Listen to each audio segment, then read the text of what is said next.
upset against Kansas State this afternoon. Jack Martin kicks it away, and here we go from lovely Houston. This will sail through the end zone.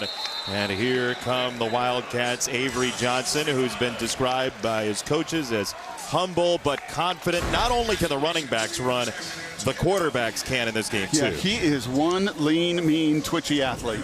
Right, just at field level. I don't know if I've seen one this year. He's about 190 pounds. He's battling a little bit of sickness early in the week, but he is a dynamic, athletic guy. You're going to see some film later in the show of him dunking a basketball in high school. Special kind of athlete and a special kind of leader, as Allison pointed to as well. Now we have to get it into the telecast now that you teased it. Giddens next to him, and Johnson will throw. It goes to the motion man, Keegan Johnson, and he is crunched on the first touch of the ball game. Jeremiah Wilson with the stop. Kansas State, talk about lean and mean, this offensive line.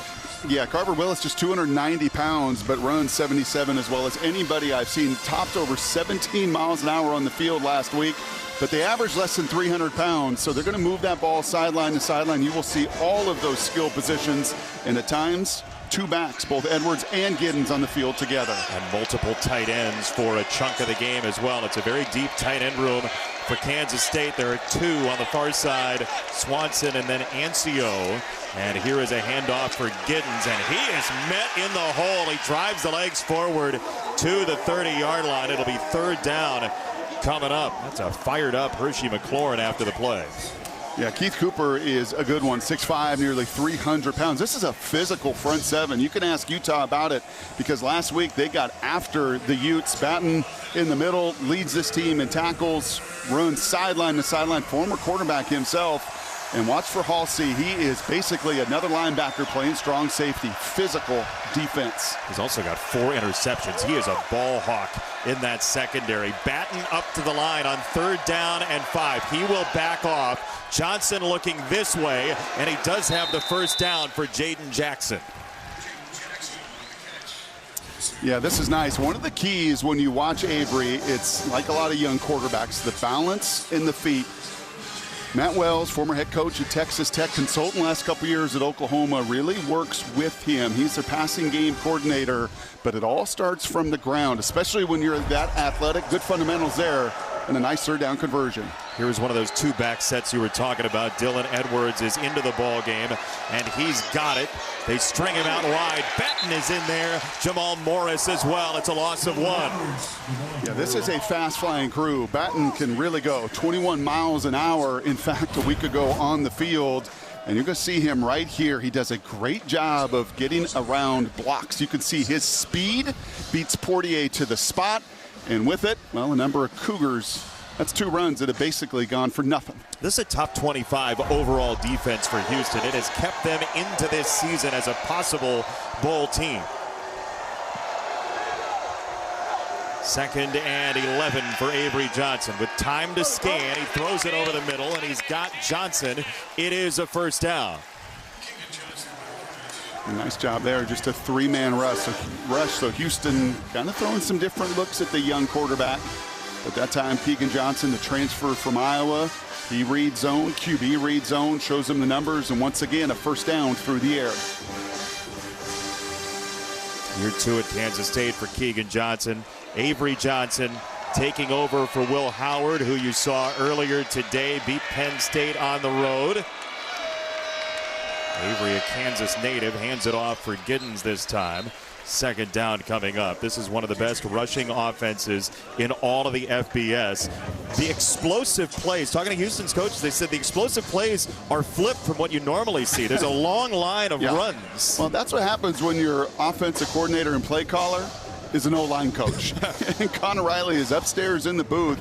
He calls the plays. He knows it all starts at the line of scrimmage, and that run game sets the table for an RPO and a play-action game that can equally be devastating. Late substitution. Cooper came off, forcing K-State into a late snap. Edwards in motion. Play action to him.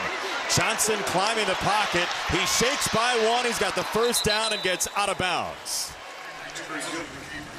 Yeah, and oftentimes with really athletic quarterbacks, Jason, you'll see them flush one way. They'll have a tendency.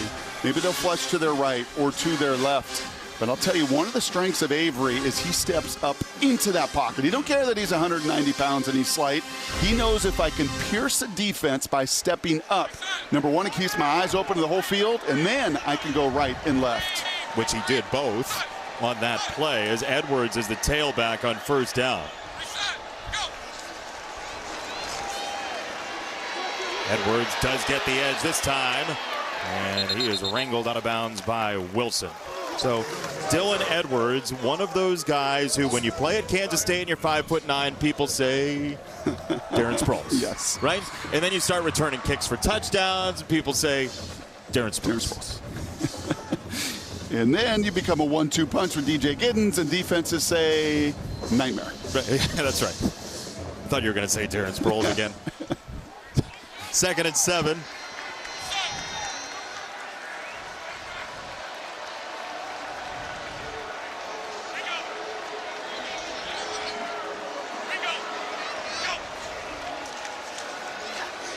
Loads of time in the pocket again for Avery Johnson. A little juggle, and it's finally caught by Jackson. 3rd and short. I should amend that. There are some people who might say Deuce Vaughn. True. Because of the last couple of years. Well, this program has done that for generations. Yeah, that's right. They take any type and size and shape and make them go. And Jaden Jackson, also a transfer from Ole Miss a couple years ago. They're going to give him the first down. That looks like a generous spot to me, but they will stay with it. This is a lot like Penn State's opening drive in our first game earlier today. That ended in a field goal. This is Giddens.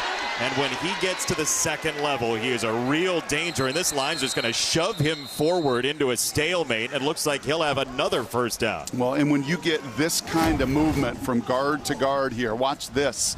Watch Sam Heck, the former walk-on center, actually move and displace that defensive lineman. If you get that time it was Stillman, in that kind of movement, you get it from Panzer, the left guard. Good job up front. Panzer's 35th straight start as there is a miss, and then Johnson took a hit from Halsey, and that's going to be a marker coming in.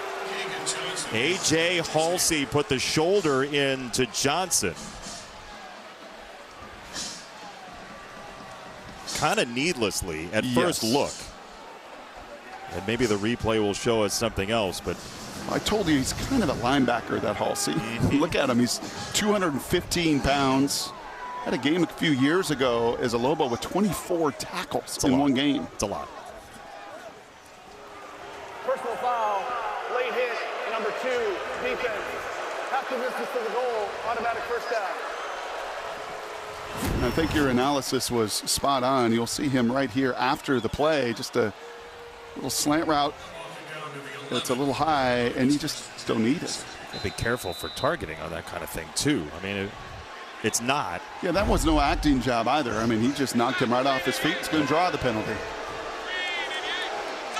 First down. That's a fake. It's Johnson. Hopping to the outside.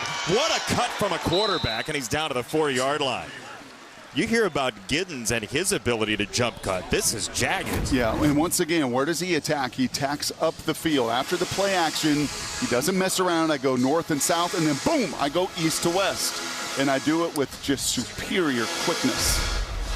That offensive line is a big part of the reason they have been such a good red zone offense under Chris Kleiman, and the tight end position. Yeah, the tight ends are devastating. 10 touchdown receptions, the most of any tight end group in America. Garrett Oakley is unattached from the formation, one of those tight ends. Johnson looking that direction. Back of the end zone, incomplete for Jackson. 3rd down.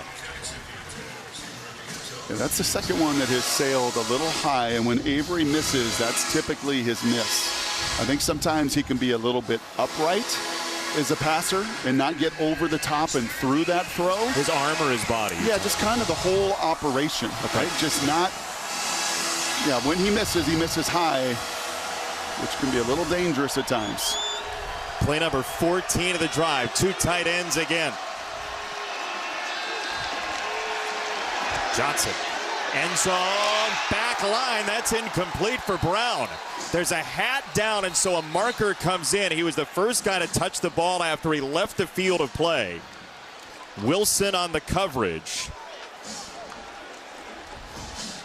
First signal came from Kentrell Webb, the safety. We'll hear from the officials in a moment.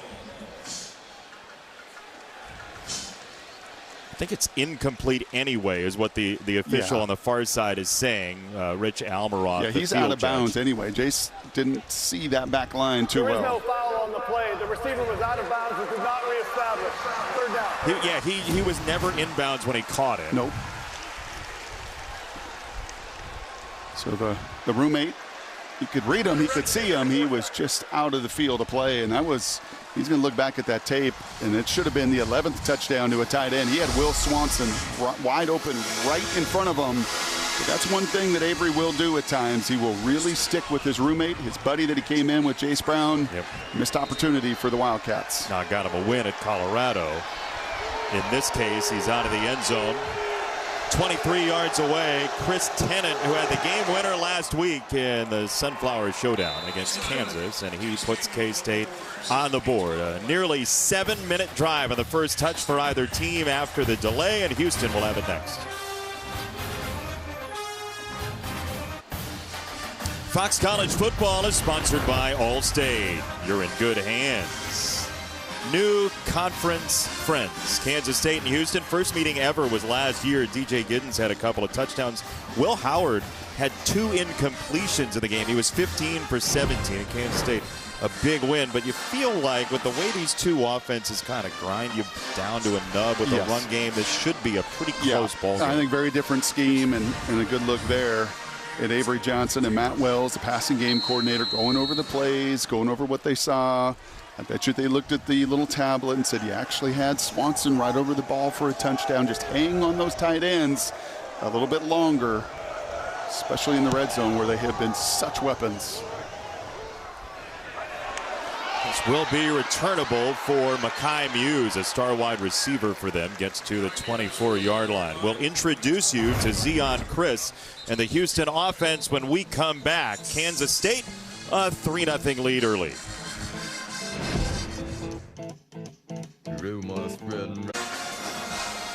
Let's take a look at our Get More game plan, sponsored by Geico. Get more with Geico. The band is playing you in, Brock. Yeah, they're fired up. The one area statistically where K-State's super dominant in this game is situations. Red zone, third down, statistically been so much better. Got to dominate it.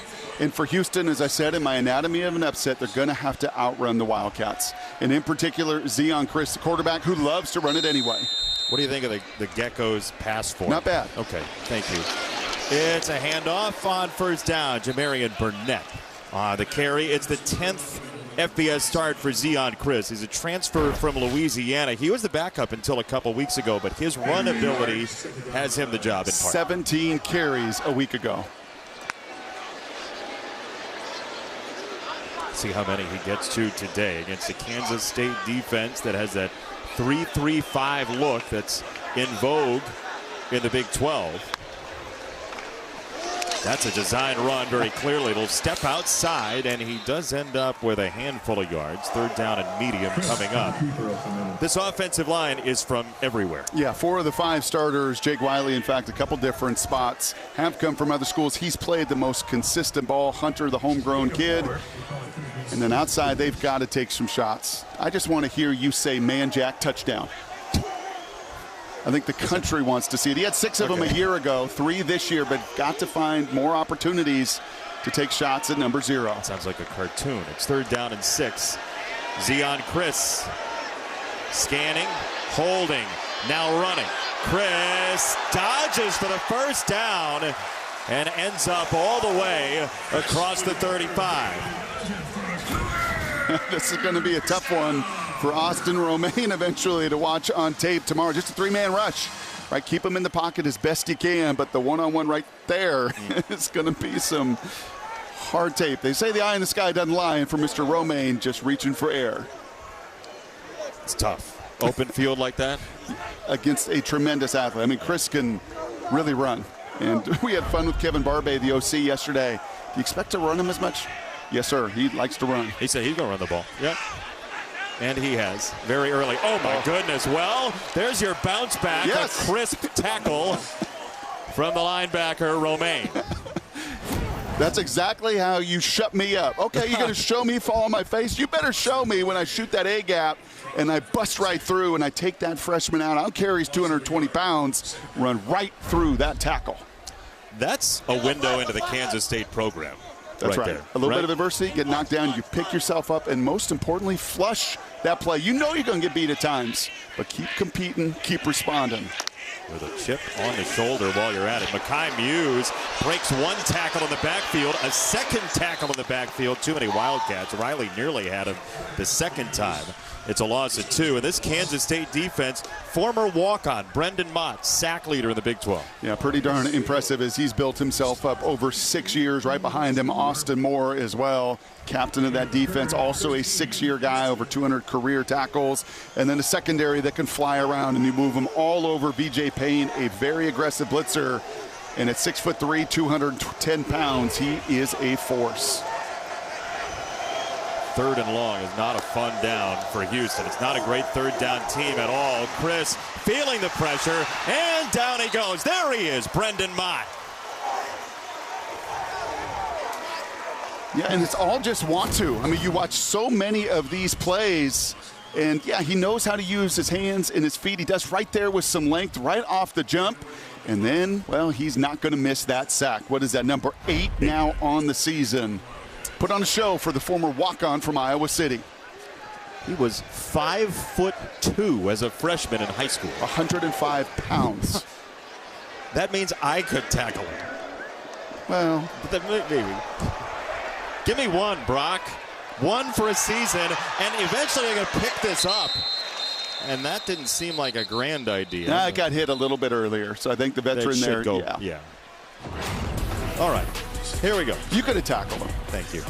It's good for booth camaraderie. Johnson and Giddens back out after this.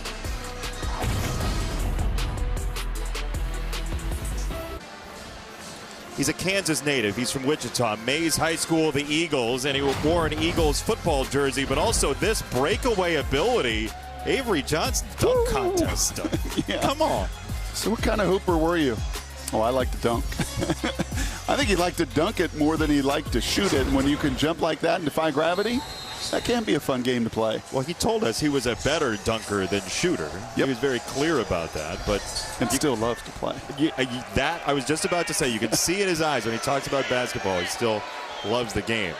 He's got 2 very good tailbacks next to him. Edwards and Giddens both going the same direction. It's Edwards, and he is dropped. Hershey McLaurin absolutely detonated it. Yeah, and he is such a weapon and a key weapon in this scheme in particular because he's both a strong side linebacker, he's right here, and he's also a nickelback. He doesn't have to come off the field. You put 2 backs, you put kind of a run formation, fine. I could play linebacker. I'm 210 pounds.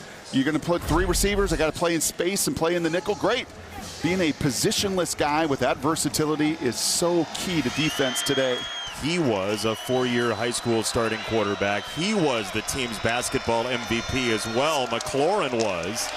And so Giddens goes down. But you saw the improvement of this Houston defense already for Shieldwood. Yeah, they're just physical. That was Gant that time. They'll rotate some of their linebackers, but they just don't get overwhelmed. Shieldwood right there. He's carved a cool path in his career from Wofford to Army to Tulane. Yeah, he's about to bench press something right there. He is. Yep, look at that. He's repping it out, and whatever he is doing, he's been calling the last 3 weeks in particular. This has been just a salty, salty defense. Very strong 3rd down defense, top 40 in the country. Johnson will spin it out wide. Edwards a low catch, and he's going to get hemmed in.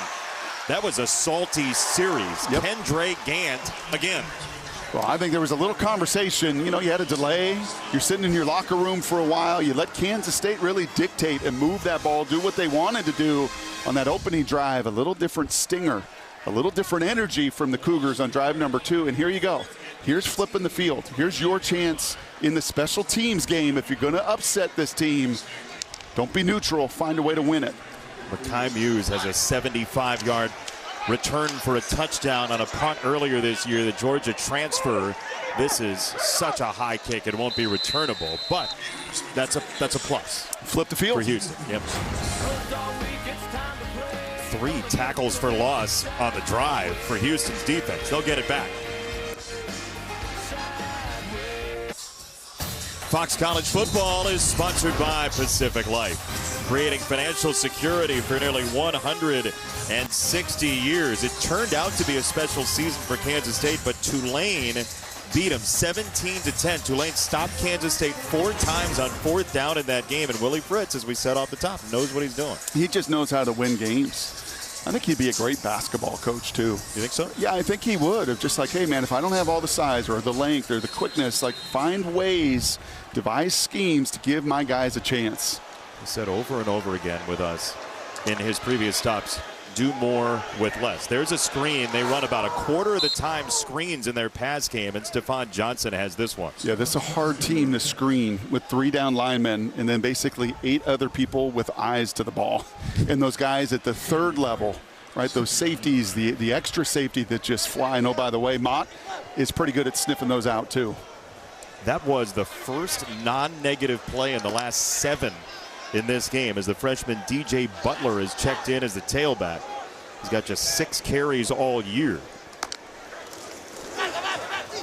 There's number 7. And he keeps his feet nicely off the first attempted tackle by Romaine. It'll be 3rd down and doable. You saw both Romaine and Austin Moore try to go to the legs right there, the true freshman. This is what you're going to see. You are going to see a grinder.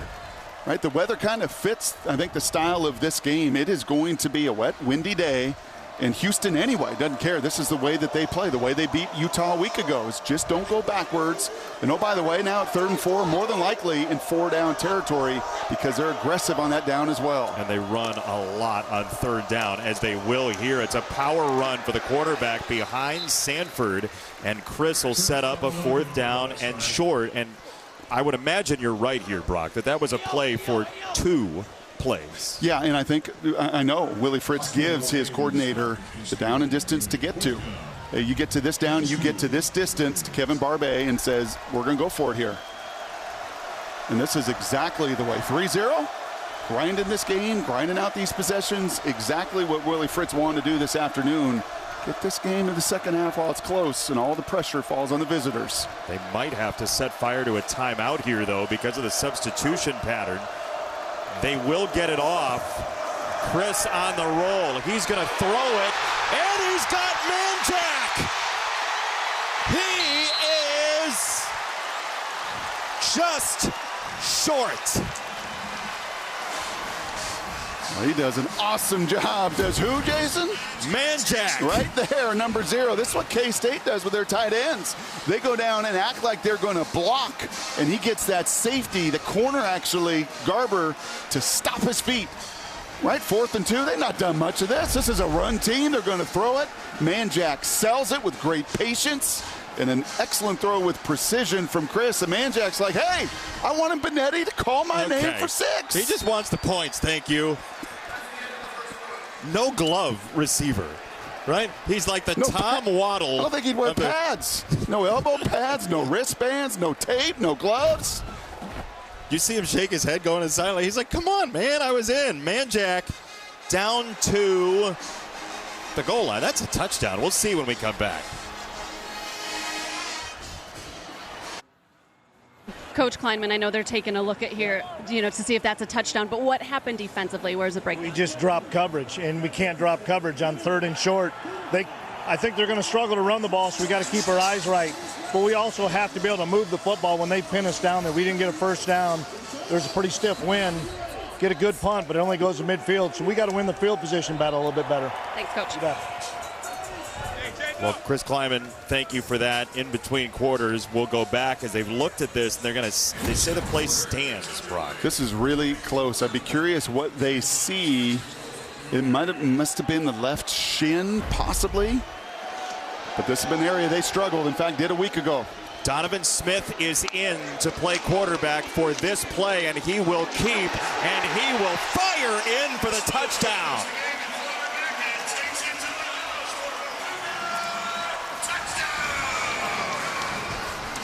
Yeah, this is design QB run all the way. Malik Carr, the 6'6", 265-pound tight end in front.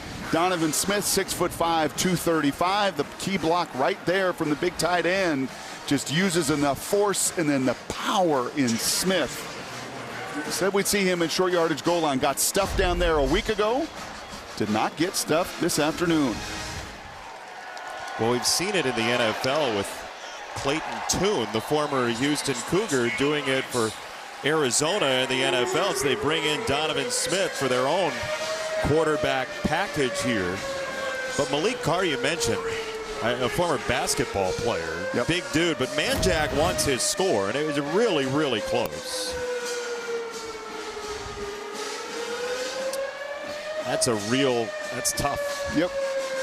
But they're in. And this is an area situationally, you're talking about the worst team in the country. 16 trips into the red zone, only 4 touchdowns, Jason, and stuff down there twice last week. So to adapt a little bit, to say, okay, if it didn't work, again, Willie Fritz seen and coached so much ball. How do we get our guys that can't do some things that others can't? Let's get Big Donovan in there at 6'5", 235, and use his strength and his force right there with number 6, Malik Carr. Push that pile and score just the 5th red zone touchdown in 9 now games. 134th in the country in red zone touchdown percentage. But what Chris Kleiman said to Allison, and I know we had a lot to go over, so we didn't really marinate on it, but next time Houston has the ball, let's see how much play action. Let's see for the next 3 quarters how much those eyes are downfield for Zeon Chriss, because the coach in Kansas State Purple is watching it. That's on the ground for Edwards. He does pick it up and then gets submerged short of the 15-yard line. Special teams early on.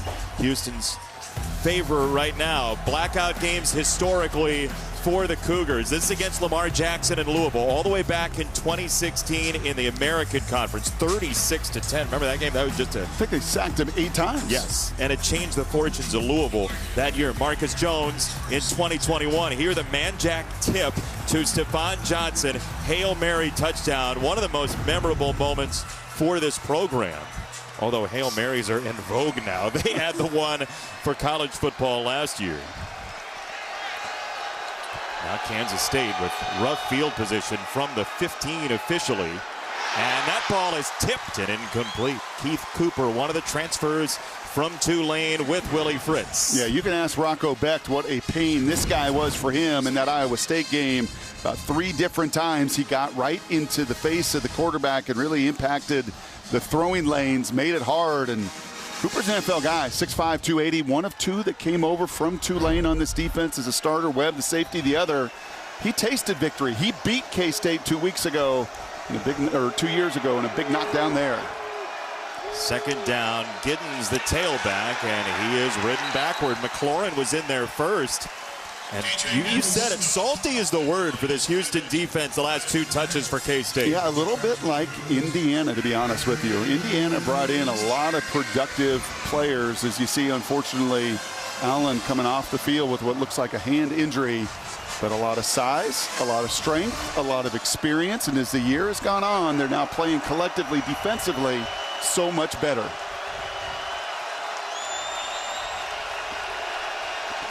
Third and 10. K-State has to get to the 25. Johnson. And he just plucked it right off of Giddens, who didn't see it. He just doinked him with it. Yeah, he's playing a little faster, is the QB, than Giddens, who's coming out for the check down. No reason to really rush that one. Just a 3-man rush. Once again, he had Keegan Johnson at the sticks open. But right now, the clock's a little sped up on Avery Johnson. Houston will get it back. You see the wind's effect. Mekhi Muse hopping into a return. Houston will have it off the 48-yard punt when we come back. The Cougars trying to pull off a huge upset in the Big 12 at home.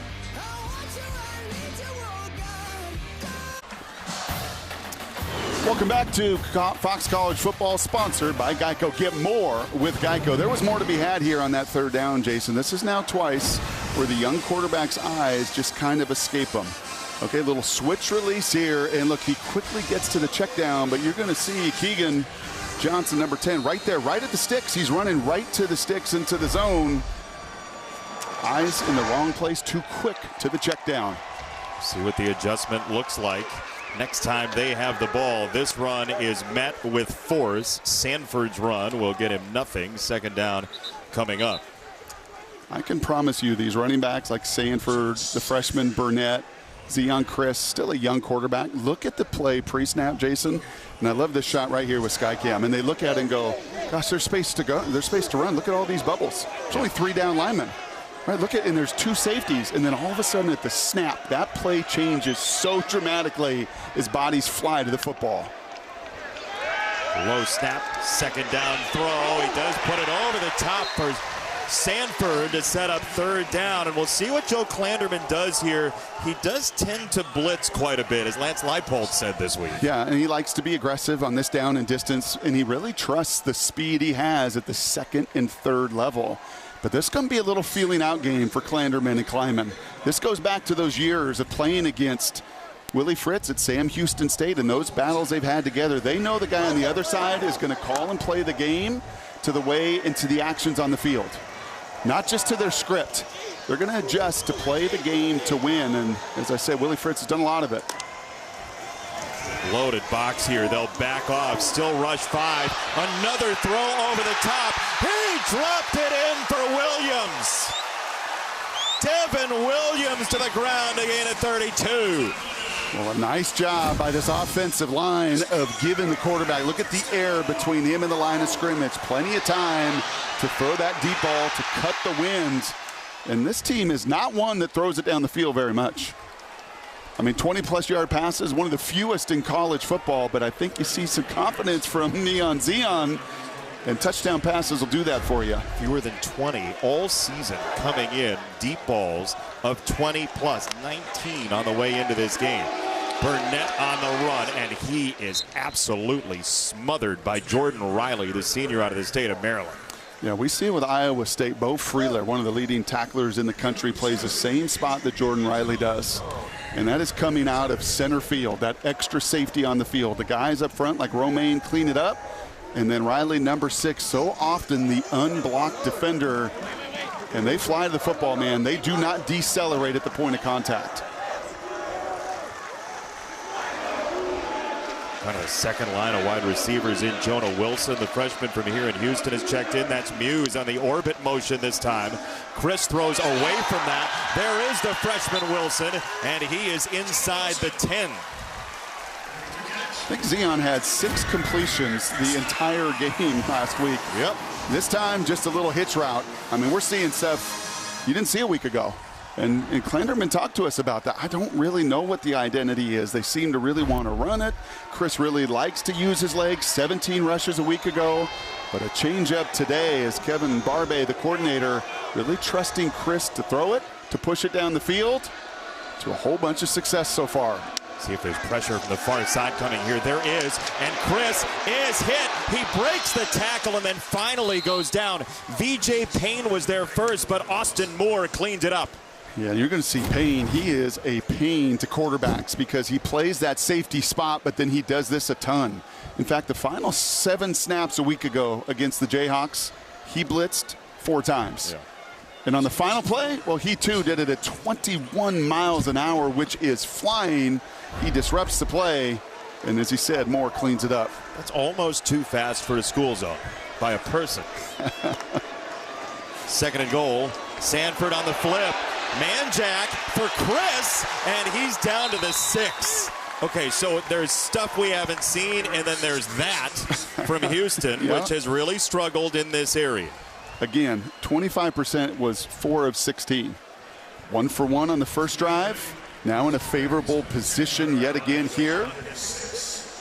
And if you're struggling in that manner, then don't, what do they say about insanity? Trying to do the same thing over and over again with the same result. If it's not working, we've got to change it up, and they have certainly mixed it up this afternoon. All the receivers are looking at their play cards down by their waist as the play comes in.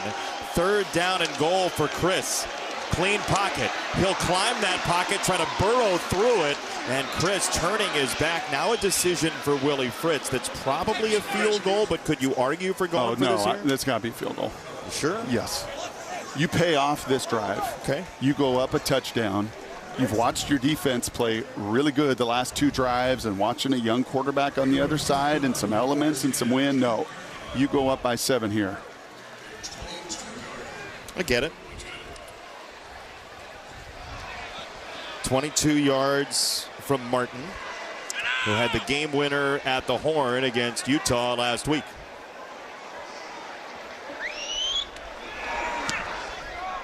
Out of the hold of Jake Sock. Field goal is good for Martin. 10-3 Houston. Upset alert.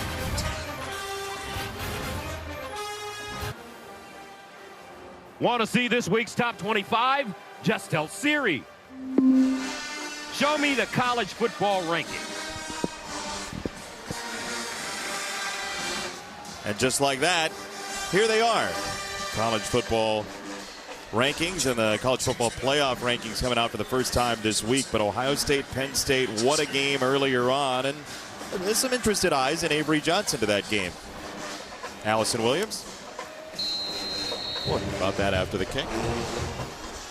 Maybe if I'd listened to the traffic, right?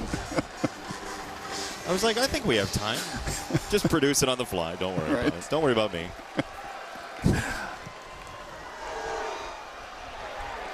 Martin's kick into the end zone. Edwards on the return. Wet track. He gets outside, and Edwards all the way to the 30-yard line. Allison, your turn now. Thank you, JB. We did see Will Howard lead his Buckeyes to a win against Penn State earlier, and it was a year ago. He was the starter for Kansas State as Avery Johnson started to get more playing time. And Johnson says credit to Will Howard because he never treated me differently. When we started to split time, he always was willing to help me out. The two remain really close and have a strong relationship. He said, I didn't realize it at the time, but I needed to wait my turn. I needed to have some patience so that I could be ready when my opportunity arose. And Will Howard helped him to be ready for those opportunities. He said, I just really appreciate the way he handled that situation and really was like a mentor to him. It's very cool to see in an era where everybody talks about like me first, to have that relationship still exist. Yeah, especially at that position. I think a little easier for Will because he just knew how talented Avery was, especially as a runner. Now, as a thrower, and we've seen in this first quarter, there is still a work in progress. Right? Chris Klieman saying, hey, balance for us is being able to throw it on any down and distance. Got to keep growing and improving in that way. But this kid, well, he can certainly run. It's 2nd and 6 in front of him off the 4-yard gain from Giddens, who's top 10 in rushing in the FBS. This is tipped at the line again. Hershey McLaurin has been outstanding in the first half. Yeah, he's just got his eyes all over it. And when you're as versatile as he is, look at his eyes into the backfield. He's going to be just the 4th rusher with an outside nickel coming. But then he times it up perfectly, much like Keith Cooper did. I mean, these are veteran guys. He's a senior that's played a whole bunch of football. We welcome those of you who were watching Arizona State and Oklahoma State. 10-3 Houston. Upset watch is on here in Texas. Kansas State led 3-0. Now Avery Johnson bailing from the pocket. Cooper's after him. Throw downfield, knocked away by Halsey. The ball hawk in this secondary. There is a marker that's come in. Let's see what it is. Yeah, the only call here is, did he grab Giddens on the scramble play? And you can tell by his body language right there. He's looking at it. And the officials are doing a good job talking about it because this is a big play and big call. Prior to the pass, holding, defense, 10-yard penalty, touchdown. That's exactly what it was. And you see Batten trying to fire the defense back up and say, hey, let's get off the field anyway. Yeah, and it was just before that point that he grabbed him. I don't know if it's there. If it's there, it would have been PI. I think it had to be called, and where the flag was a little bit earlier when he turned upfield on the scramble play. And to be honest with you, I think Halsey's body language told you he knew it. Yeah. So first down, Kansas State, and a much-needed one. Johnson has the tight end, Ancio, who had the big touchdown last week against Kansas. You said it, but for the viewers that just joined us, Kansas State has more touchdowns from tight ends than anybody in the country, 10 of them this year. They do an awesome job of devising play action in the RPO game, especially in the red zone, where it looks like the exact same play on those linebackers and safeties. And then all 4 of those tight ends peel off of those blocks and are able targets.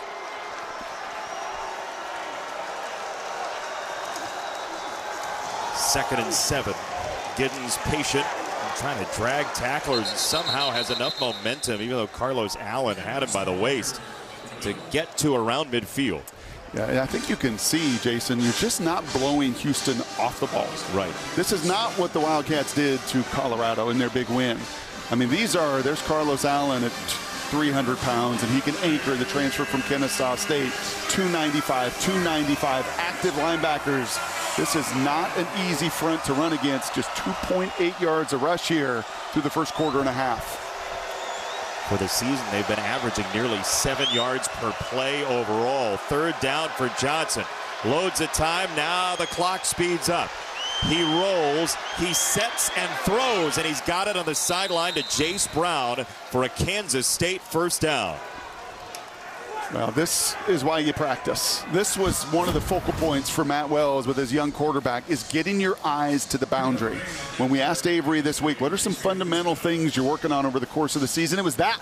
When I escaped the pocket, to have my eyes up, not just to the middle, but from sideline to sideline, a big, again, 3rd down conversion. And while that ended up at the sideline, he had to see the receiver in the middle of the field get there. So 1st down for Kansas State. 3 to snap it. Edwards, and he gets through to the 2nd level somehow, some way. It's a gain of 12. Allison. Guys, Matt Wells, passing game coordinator, was kind of firing on his wide receivers for their lack of physicality as well. He said, I don't mind a little conflict. Play ball the Kansas State way. You've had bad routes, missed blocks. We need more physicality and fighting for separation. And they know what that is. There's a lot of, as you say, time on task with this organization for Kansas State. Yeah, and you know what? They're developmental. So you lose 4 starters on your O-line, right? Doesn't matter. I'm going to bring guys that have been waiting their turn. Now, Matt Wells, 1st year in this program, former Texas Tech head coach. He's in concert with Connor Riley, the offensive coordinator and O-line coach upstairs. But this is development, man. You know exactly the style and the culture with which we play in.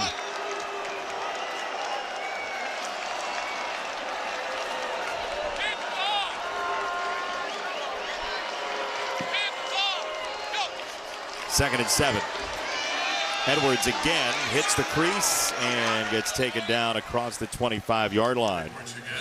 That's Xavier Tibbs, the sophomore junior college transfer. 3rd down coming up for Kansas State. This is where those tight ends can be a real factor, 3rd and short. Yeah, and I think this also where some of this wind may play a little bit of a role as well, with Chris Kleiman over there managing the game against his opponent. Is this 2-4 down territory? 3rd and 5.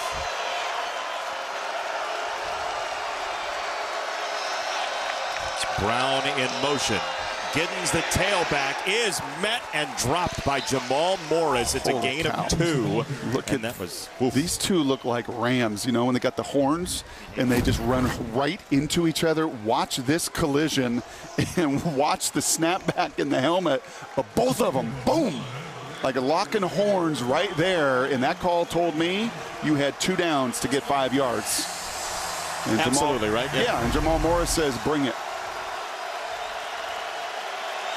Kansas State 9 of 14 on 3rd down for the year coming in.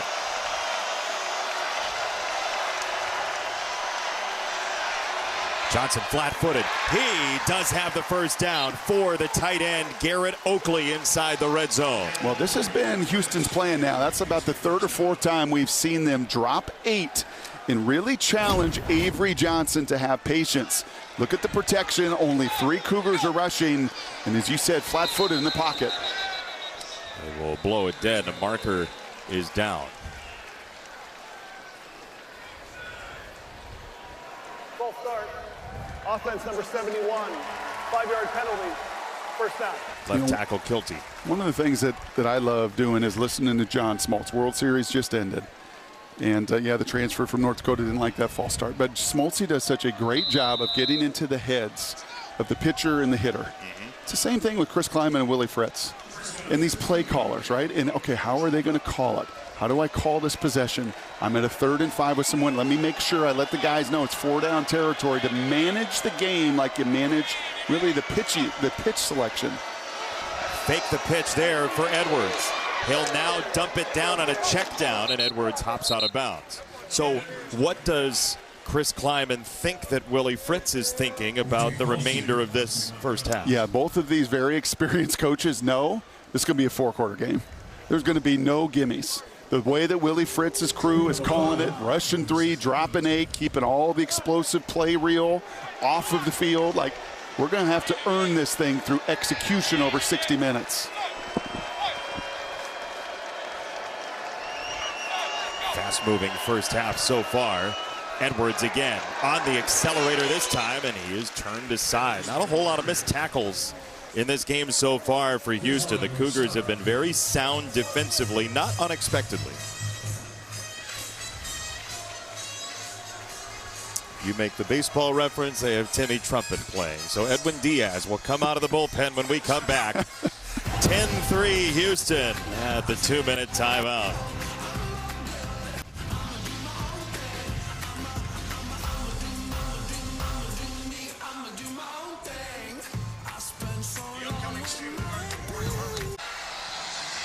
Fox College Football sponsored by Coke Zero Sugar. Is it the best Coke ever? Try and decide.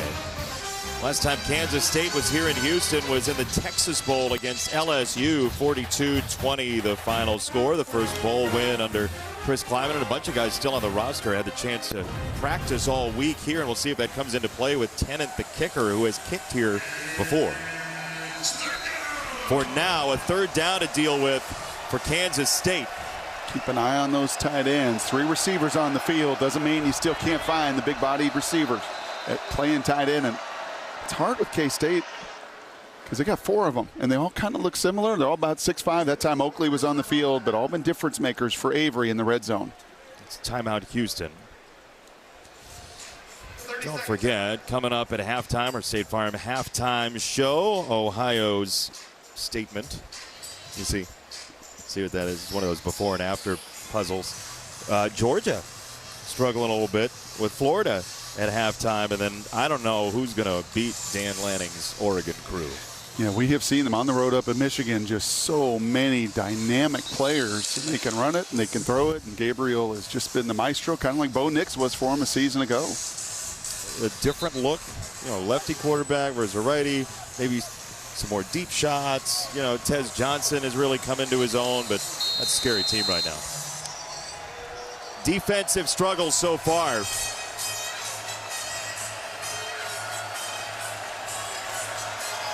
(10-3) Houston.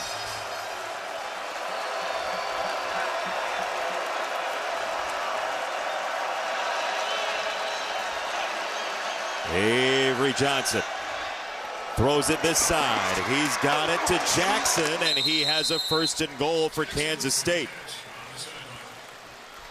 Well, this is a really nice job, just conceptually, just kind of run off of each other, right? You just come up there timing-wise, you set it up perfectly, you create space, no offensive PI, no contact whatsoever by Keegan Johnson, but he sets his buddy up for success.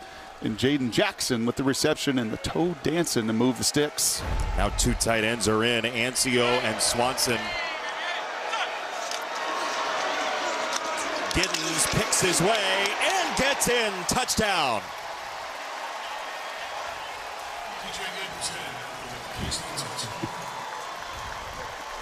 He's a magician.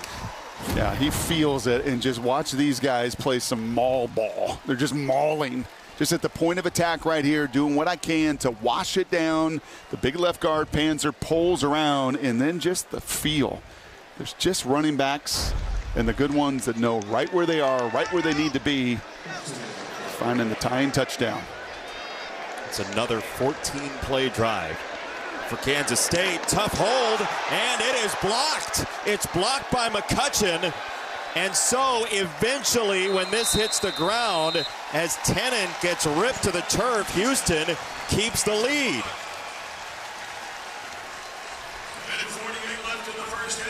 McClannon just couldn't find the ears on it on the snap from Mason Olguin. playing right on the edge of the Big 12.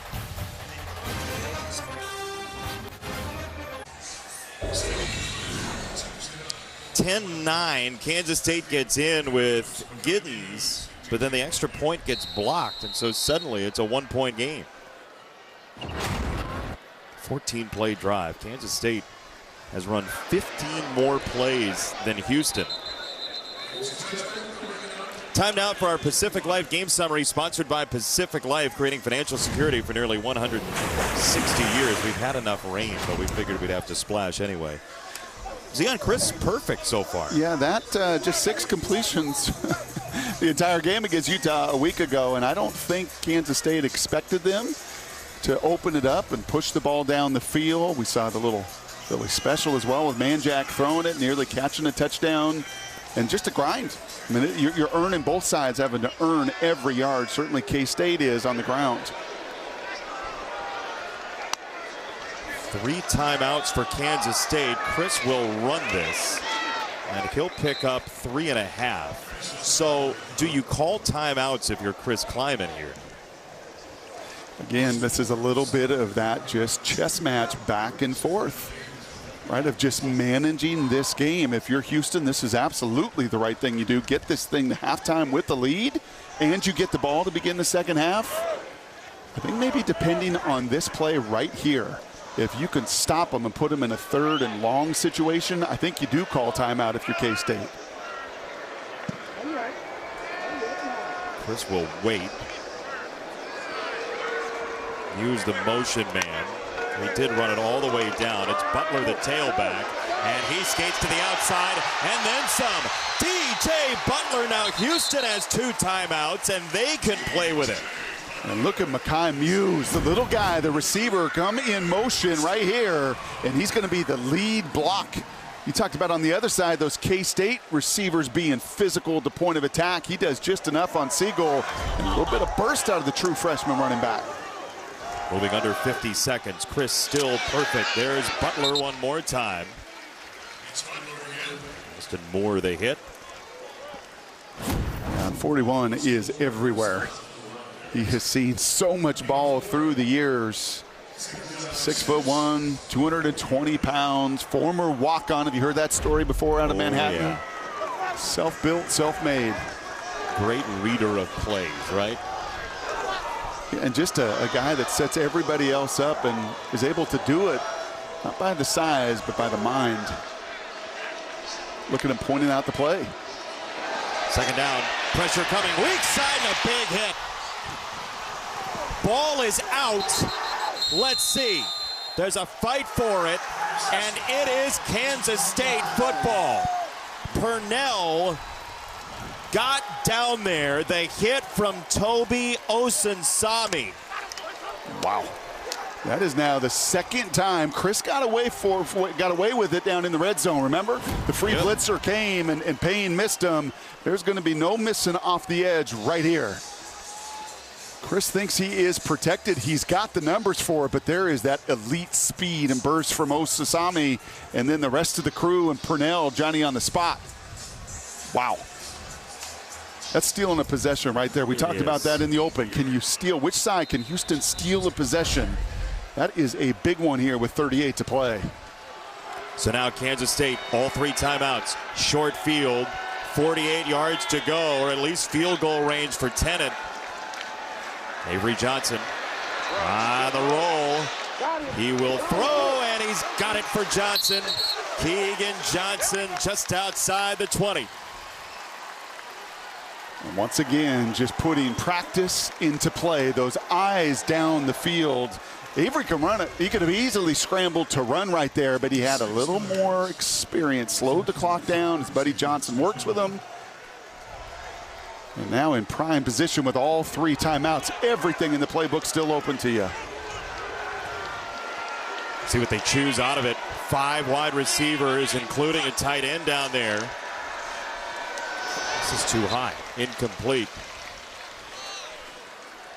Yeah, sometimes, Jason, dual threat, really talented, speedy quarterbacks want to just get on the run, right?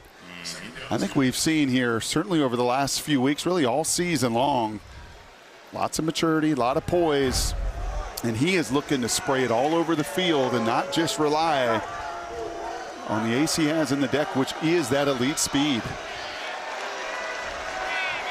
I've seen him run it a couple of times so far, as you said. Pressure coming here. He gets away from one. He turns his eyes upfield and now will race it out of bounds. Under 20 seconds to go. They'll preserve the 3 timeouts. Anthony Holmes is in there first. What do you like on third down here?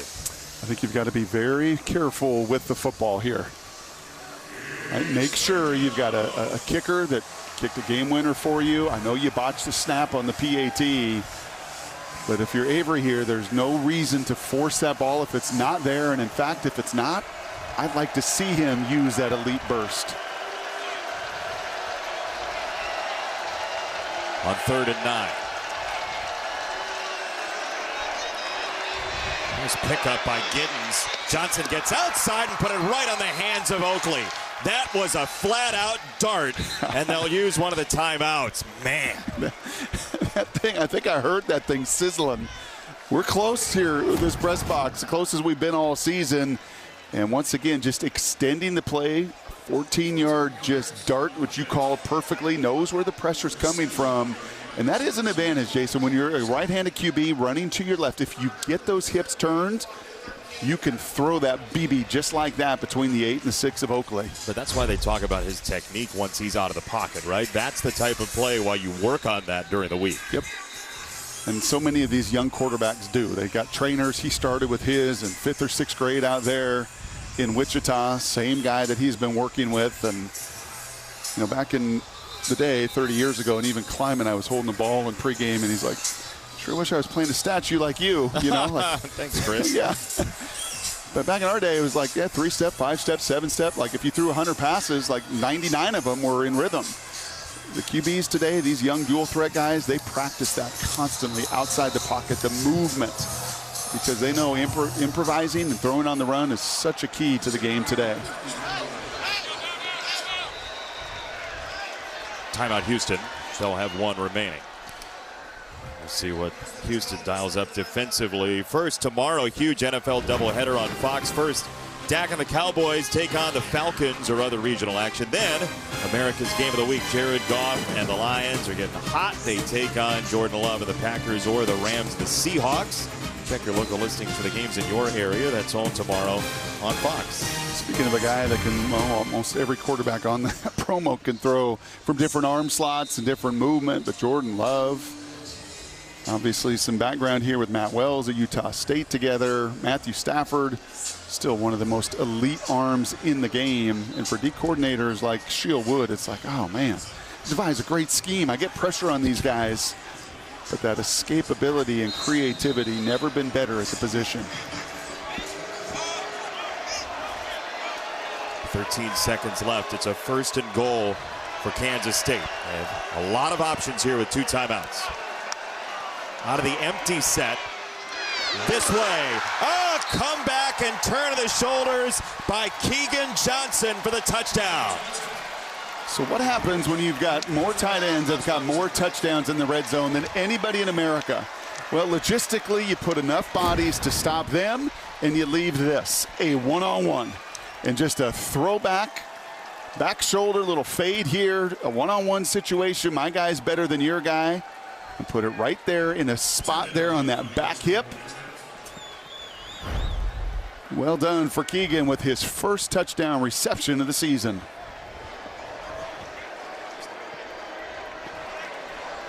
They're going to kick the extra point here and not chase the 2. So you line up those 2 tight ends, right? You put 4 guys to the field. Look at all this, right? And look at all the bodies it displaces. So it makes it such an easy, clear picture for the quarterback. And, you know, even if a free rusher is coming at me, I've got a one-on-one over there where my guy is going to get it and no chance for McCutcheon to make a play on the ball. What an adjustment by Keegan Johnson. Once again, a route that's really come to life the last, Drew Brees maybe was the leader of that throwback, back shoulder, back hip. Michael Thomas and crew, and man, for the last 20 years, you've seen that route come to life as well. I don't know if you want to say Drew Brees all that loudly in front of Kansas State fans after that Alamo Bowl a bunch of years ago. They have respect. No, I understand. It's been a while. It's been 20-plus years. Yes. See the scoring drives for Kansas State. They bogged down a little bit otherwise, but some stress on the Houston defense. It was a 29-second touch of the football for Kansas State to get into the end zone.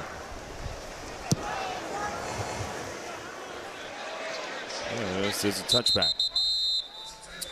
We are all asking people who cover the league and play in the league and all that, who wants to win the Big 12? Kansas State was slotted 2 preseason.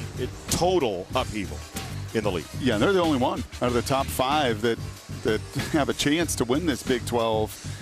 And you look at it, Jason, BYU, culture, Iowa State, culture, Kansas State, culture, Deion in just a couple years there, Colorado. Different, unique, with all sorts of new pieces and players, but done a wonderful job of building a culture there. And that was a lot of poise in the final couple minutes here from Kansas State. No flinch, no panicking, and for Houston to get the ball to begin the second half, and Willie Fritz disappointed, knowing they gave away a possession there, and K-State took advantage. Halftime, Mike Hill, Emmanuel Acho, Chris Peterson in Los Angeles. State Farm halftime show is coming right now.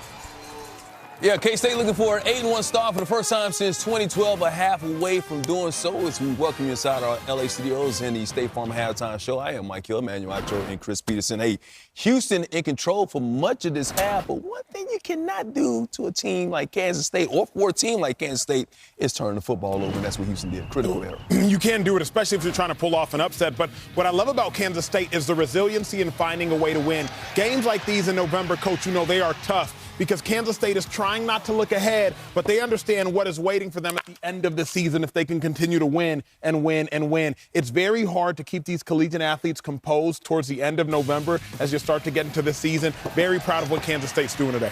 Yeah, 2 TDs in the final minute, 39 seconds, turning a deficit into that lead, 16-10. Avery Johnson to Keegan Johnson right there with 9 seconds left, and it is a 6-point game at the second half coming up momentarily. Hey, Iowa State on a collision course with Kansas State, set the host of Wildcats, as you mentioned, in Ames on the final Saturday of November. Today, the Cyclones face Texas Tech. Tech up there as well. Baron Morton going deep, looking deep, finds Josh Kelly, 35 yards wide open. I think the DB fell down there. Tech up 7-0. Get it? Okay, get it. Under 15 seconds left in the second quarter. Iowa State down 10-6. Rocco Beck. That's a good ball, Coach. Abe Higgins. Cyclones on top, 13-10, third quarter now. Arizona, UCF, two struggling teams, and UCF putting it on them. Look at this Hail Mary right before the half. Dylan Riss to Randy Pittman Jr. And, makes it happen. They reviewed it. He did catch it, crossing the goal line, and it's all Knights in this one, 49-12. Arizona trying to avoid a 6-game losing streak. Hey, Penn State had a chance for a huge top 5 win, but they had to face Ohio State. You know how that usually ends. Yeah. Yes, we do. It just wasn't. And you know usually how Georgia, ends up against Florida, especially lately, but Florida, the Gators, giving their rivals all they can handle down in Jacksonville.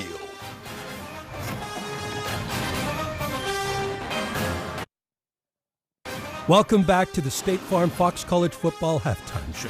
Like a good neighbor, State Farm is there. World's biggest cocktail party, Florida #2 Georgia. DJ Lagway. Team down 3-0, Aiden Mazel. Beautiful. Look at the Gators on top.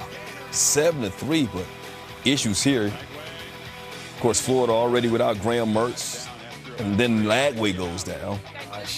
Had to be carted off, not returned. Florida up, though, 13-6 over Georgia. Duke, Miami trying to stay undefeated. Duke had an 11-point lead in this one, then the Canes turned it on. Well, when the ball comes out of your hand that fast like it does with Cam Ward, that's what happens. You score quickly. Xavier Restrepo, 146 yards, 3 touchdowns. Ward, 5 touchdowns. Miami rolls 53-31. #1 Oregon, Michigan, Dylan Gabriel. Could be your Heisman winner, making things happen with his legs. That's why he's so dangerous. He can throw with the best of them, but those little things break your back. 28-17 at the Big House right now. Ducks on top. Game of the day, #4 Ohio State, #3 Penn State. Will Howard ready to go with their first possession. Oh, he wants that one back. Got to get that one back. Great eyes by the DB right there. And Will Howard, he struggled early, but he showed a lot of resiliency late. Yeah, he also had a fumble that could have been an Ohio State touchdown. Was a touchback, but he came back. Brandon Ennis right here. Buckeyes up 14-10. Defense really the story. Penn State had a 1st and goal from the 3, couldn't get in. Drew Allen's pass incomplete. Buckeyes win it 20-13. Big win for Ryan Day. Here he is after the game. Yeah, just the toughness overall, just to stand in there and get that stand like that. It just shows the grit and toughness of this team. There's a smile right here on my face. And, you know, I'm really proud of this team and the physicality. And then to get the ball on the 1-yard line and then finish the game the way we did on offense just shows the physicality of this team, the toughness of this team to go get this win. And it feels really good. We're going to have some fun in Columbus tonight. Hey, just another day against Penn State for Ohio State, especially Ryan Day. You see the record, 6-0, perfect, 30 points a game, and only allowing 20 points a game. That's a recipe for success. With more from Happy Valley, here's Rob Stone and the Big Noon Kickoff crew.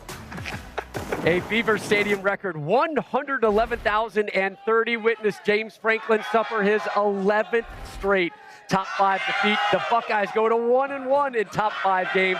They get a huge victory, keeps their Big Ten and playoff hopes alive. 2 weeks ago, the defensive line was under stress at Ohio State. Coming into this game, it was the offensive line that was being maligned. Both of them showed up this week. So did Ryan Day. Everything's under stress at Ohio State. Right? My gosh, that was one of the best wins of the Ryan Day era. You talk about toughness, check mark, you saw toughness. The offensive line that did not perform well against Nebraska won this game. The offensive line quieted the crowd. This was not a tough crowd to play in after that first half, after the first quarter. And if you want to see what toughness is, the 4-minute drill, Brady, that's when you have to end the game. They started on the 1-yard line, drove it 59 to 60 yards, 11 straight runs, 5 minutes and 13 seconds. That's toughness. You were going to show that over and over and over again. That's your program. So, Coach Day, congrats. Shout out to the Ohio State red zone defense. The name of the game is to score touchdowns, and Penn State was not able to do that because of this Ohio State defense. They got down to the red zone 4 times, 2 field goals, an interception, and a huge goal line stand on the 3-yard line. So shout out to this defense. They won the game for them, and they've been a strong unit for them all year. Yeah, Penn State lost this game with those 2 red zone drives, the one before half, Igbenogson, an unbelievable interception. But then the final attempt they had, they turn over on downs after Tyler Warren gets them down there with a rush, and then you don't give them even a touch, a look, anything for 4 plays, your best player. Come on. That's what they lost the game. A great win for Ohio State, but I do want to touch on Penn State. This is the beauty of the 12-team playoff. They're still very much in this, and the schedule that shapes up, they're going to finish 11-1 and have a pretty good seed in the college football playoff. They need to learn from this. Tough, gritty win. They answered a lot of questions today. Ohio State did as well. Up next for the Buckeyes, Purdue at Northwestern, and then unbeaten ranked Indiana comes into Columbus before they take on Michigan. 8 straight losses now for Penn State. Both teams left points on the board, but Penn State really kicking themselves. 4 red zone trips, as you heard Mark say, 2 field goals, 1 turnover, and a goal line stand by Ohio State's defense, which was the story of the game. Yeah, I think back like 3 weeks ago when Ohio State was coming out of Autzen Stadium and everybody's saying, uh-oh, this defense is not looking like a championship defense. And I think they had a bye and then a couple games after that. And since then, this thing has looked like a championship defense. 270 yards of total offense for Penn State today. 3 for 11 on 3rd down. 1 for 2 on 4th down. And we know, Arch, when we get a stop on 4th down, that's the same as a turnover. And then they had 2 turnovers on top of that, a fumble and a pick. So this was outstanding by Ohio State's defense all day long. Yeah, obviously our Kansas State audience will find this conversation fascinating because Will Howard, the quarterback at Ohio State, he left a lot on the table for Ohio State today. I mean, early on in the game, he's exactly what gave Penn State hope with this pick 6. I mean, you just can't do it. You cannot make this error. And then later on in the game, Will Howard, he has an opportunity for an easy touchdown pass right here, and he just simply misses it.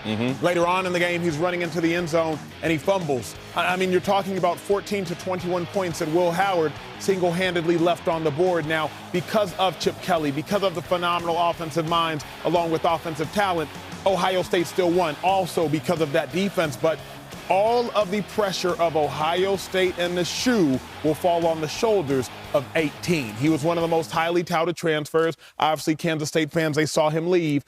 Will he live up to the billing at Ohio State? I suggest of all the Ohio State's quarterbacks over the last 15 years, Will Howard probably falls last on the rung of talent. Can he live up to the hype for them this season? That will be the big question for Ohio State and the offense going forward. But the main thing today is they got the win because of that defense.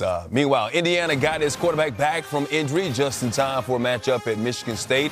Will Curtis Rourke lead the way for the unbeaten Hoosiers, even with that bum hand? Speaking about Kansas State, of course, Will Howard's old school. Well, DJ Giddens is still there, still getting into the end zone. K-State on top, 16-10.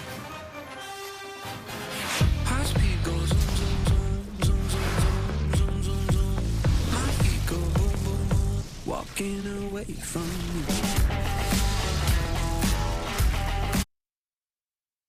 Welcome back to the State Farm Fox College Football Halftime Show.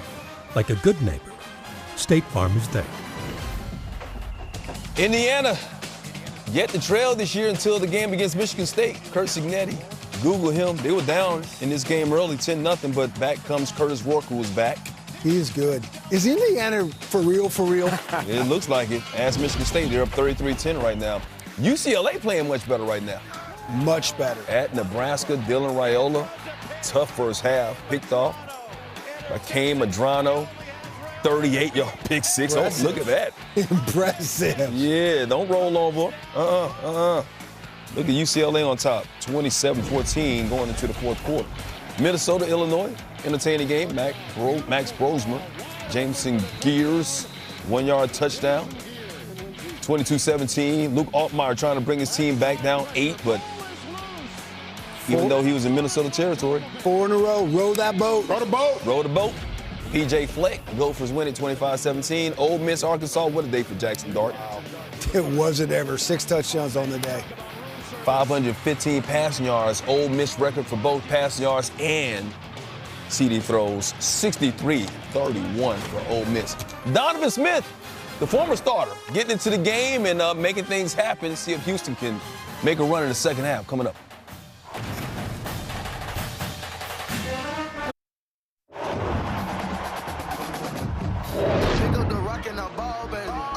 Someone to call, baby. But right now I got a situation.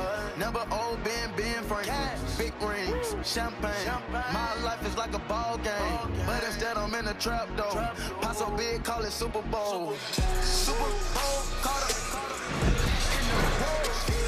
Welcome back to Fox College Football, sponsored by Geico. Get more with Geico.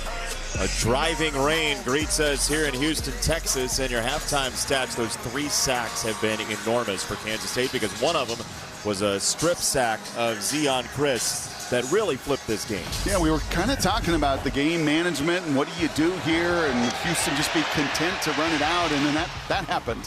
After a couple nice plays from Houston, put them across the midfield, but Osunsami coming off of the edge just gets to Chris. And then Purnell with the huge recovery and just a gorgeous back shoulder fade in the end zone there. Really nice drive, actually, by Avery managing it. And I think what I felt, Jason, over those first 30 is kind of what I felt from Kansas State the last month. They just don't flinch. Yeah. Adversity comes, it's rainy, it's wet, we're down, we drop a PAT. They just don't ever panic. And I think it comes right from the top with Chris Klieman.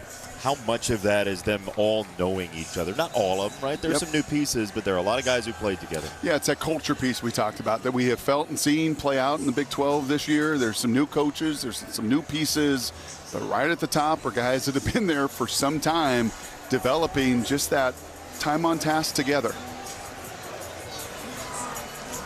Kansas State has a bye week next week. They have 3 games remaining, and that finale against Iowa State could be enormous in this Big 12 race, but they got to stay there near the top. A loss would be really damaging as the wind and the weather have created carnage on the tee. And it feels like that wind is just kind of picked up. I'm sure when Allison reports on what she's heard at the half, she will let us know that she's standing in the middle of a blow dryer right now. Kickoff to Muse. It's a touchback.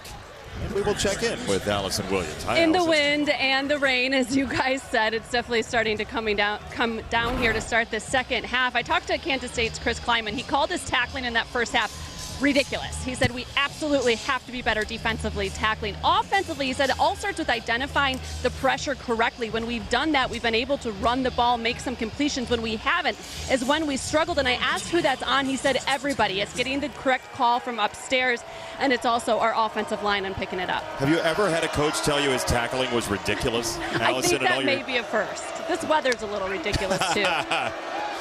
Houston's first play out of halftime. Zeon Chriss straight up the pocket. He puts his foot into the ground and picks up 4 yards. So you mentioned it last week. 6 for 13. Not bad. Got a win. 7 for 7. You'll take. Yeah, and last week it was 17 runs. Right, and I know sacks count and yada, yada. No, that was runs. 17 of those. And today, far less. The arm has been more efficient. I think this second half, his legs have to come to life. If you exclude the sacks, it's 6 runs in the first half. 9 officially. Sacks count as runs here in college football. Here's another one. Chriss behind Burnett, and Austin Moore takes care of that and screams his way to a tackle. Yeah, if you're pulling around on Kansas State, you better identify this guy. And you're going to see 66 done come around, and he doesn't have his eyes up, and Moore's got his eyes on nothing but the tackle and running right through it. He was not one of the ridiculous tacklers in that first half. He was all over it and sets up a 3rd and 7. Another Kansas native. He is a 6th-year Kansas State Wildcat.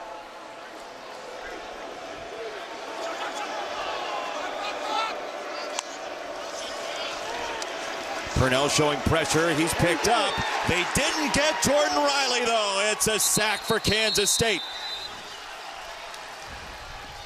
Oh, and this is so good. Look at Jordan Riley. Just watch him. This entire play, watch him hunt this down. He's going to be covering the back, and once the back blocks, he then just goes and hunts. These defenders, especially at that 3rd down, man, they are hunting for prey. And once they see it and feel it, they attack it. He's a high school wrestler, right? He's not the only one on this roster either. Transfer from Ball State. That's the 4th sack already. As this hits a Kansas State Wildcat, it's down on the ground. Edwards had to pick it up. That was Ty Bowman who got hit with that punt, and Edwards smartly falls on it. We're kind of hanging on to the rails, trying to hang on in this game at 16-10.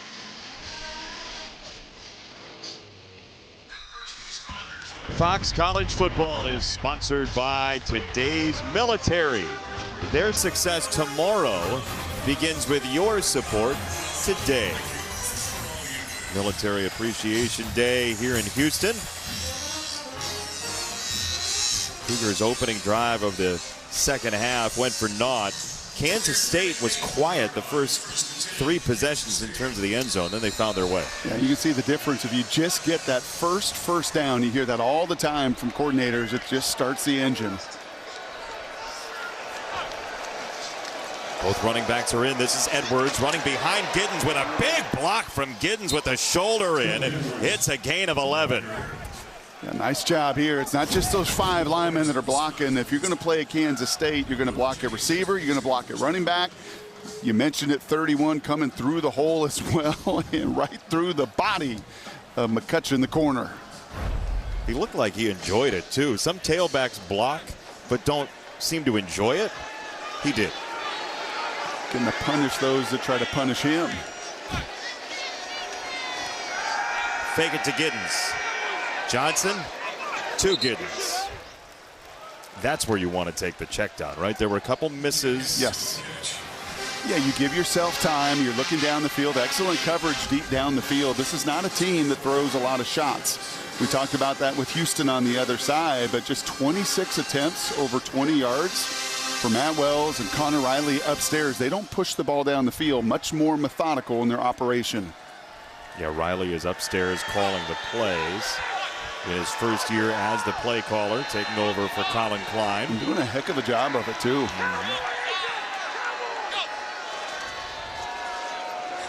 Johnson has the first down. Wells gets more face time because he's not behind a pane of glass, but there's a first down for Kansas State. Yeah, and this is a pretty easy read right here. The edge defender is McCutcheon. The minute those shoulders turn, right, McCutcheon's got to do a little better job there of staying a little more square, making that a more difficult read for Johnson. Once those shoulders turn and he can get the edge, he's going to take it.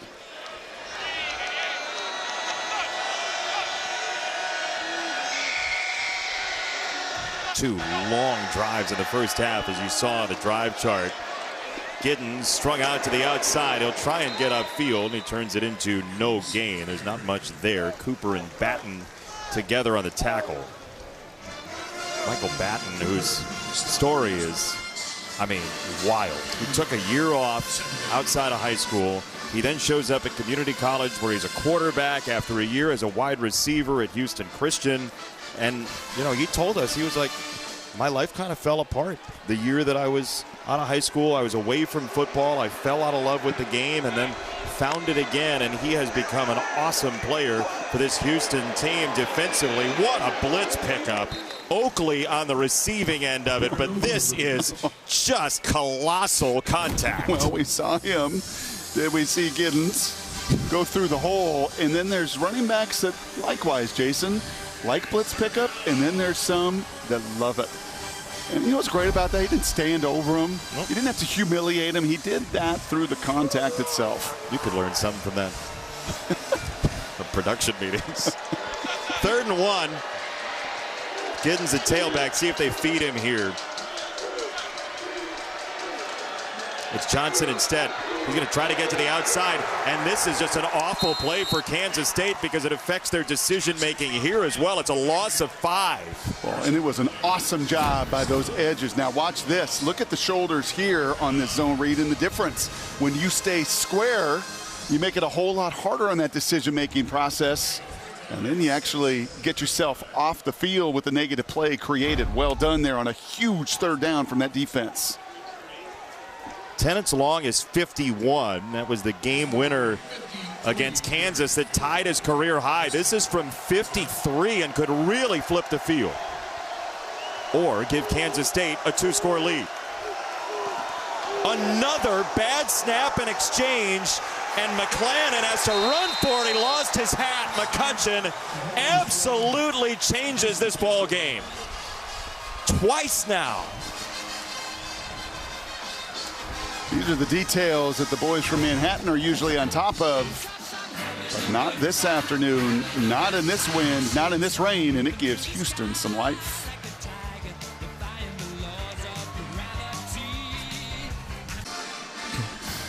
Fox College Football sponsored by Progressive Insurance. Cars, homes, boats, motorcycles, RVs, and more.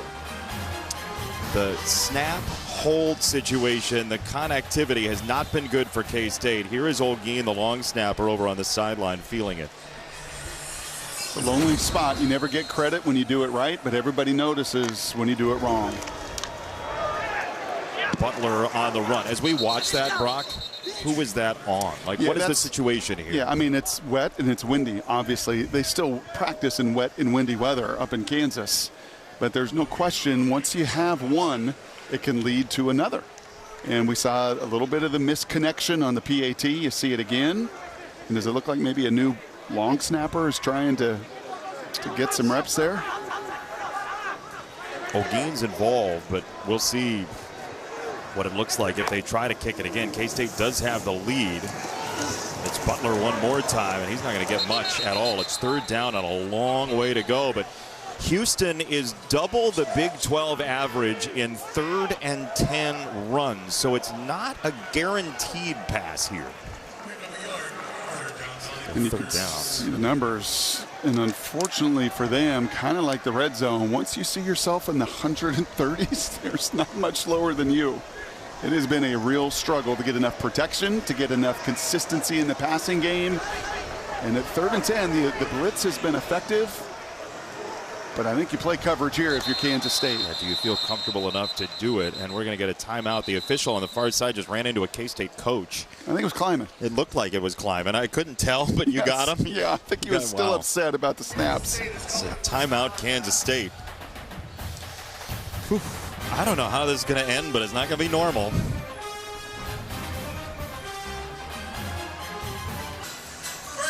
All right, time now for our Aflac trivia question. Get help with expenses that health insurance doesn't cover. We told you about Willie Fritz's journey.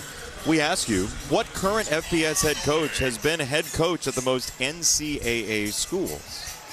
So not just FBS schools, but NCAA schools. Third down for Houston. You think about that. 3rd and 9 for the Cougars.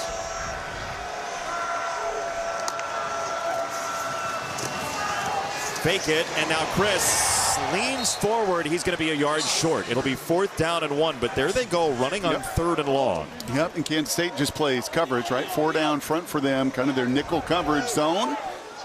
And it sets Houston up to do what they did earlier, bring in Donovan Smith, the big quarterback. It was QB run earlier for the touchdown, just a downhill run with a 6'5", 235-pound senior. And with Burnett behind him, their big tailback at 6'1", 220 next to him. It's a run, it's straight ahead, and boy, that fake killed some time that Kansas State took advantage of. This will be Wildcat football. Yeah, and look at Austin Romaine right in the middle of it. We showed him earlier missing a tackle, making a tackle. This was the biggest one of the game, and he went right for the legs. You're giving up size. Do not let him get started, and watch him just dig underneath the pile and get right to the thigh pad and knock him backwards. There is something about these former running backs, Jason, and Romaine was a 3,000-yard rusher himself out of high school. They understand timing, right? They kind of understand the rhythm of a run play because they were runners themselves, and a huge finish there to get the Wildcats off the field. Such a great nose for the football as well. He had the forced fumble against Tulane. He forced the fumble against Kansas to help them to that win last week. Do you think they talked to those guys about tackling at all at halftime? He called it ridiculous. I bet it was the entirety of halftime. Here's Giddens picking his way to the 49. What's at stake here for Kansas State is an opportunity to stay in the Big 12 race. You have BYU and Iowa State at least starting today unbeaten. Iowa State struggling with Texas Tech as we're playing as well. Well, Chris said on Monday to the press how fine the line is, the margin in college football today between winning and losing.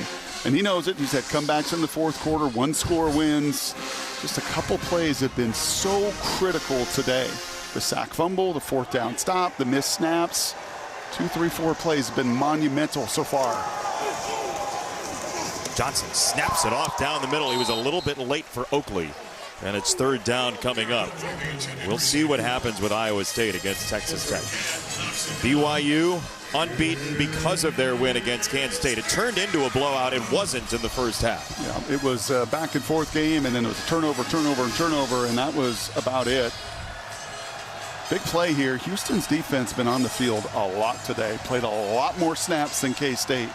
17 more snaps. 48-31, the play totals. Brown closest to the formation at the bottom side. Johnson bails. He's going to roll and give a ton of ground, even more ground than anybody in purple wants him to. Then he turns it upfield. It's a catch for Giddens. He breaks a tackle, and it's finally over. That started to look like the BYU punt return that broke that game open a couple of weeks ago. I had like 40 yards of real estate covered for a negative 4-yard play. I mean, I think when it was all said and done, you start going backwards, and I promise you, your heart rate escalates exponentially as you're looking at A, to get out of the mess, B, find someone to throw it to, but a huge sudden change, kind of 3 and out there defensively. Low snap that time on the punt. McClannon catches this one. Muse, a very returnable kick, and he's across the 25. Boy, if this turns into a special teams game with kicks, Brock, we'll see what they feel like they can do.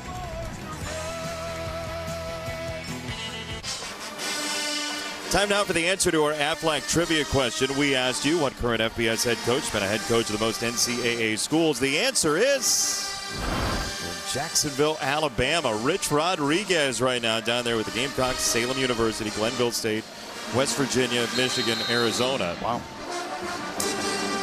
But Willie Fritz has been around. That's part of the reason the question popped into our minds with Sam Houston, with Tulane, a couple of other stops as well down here in Texas.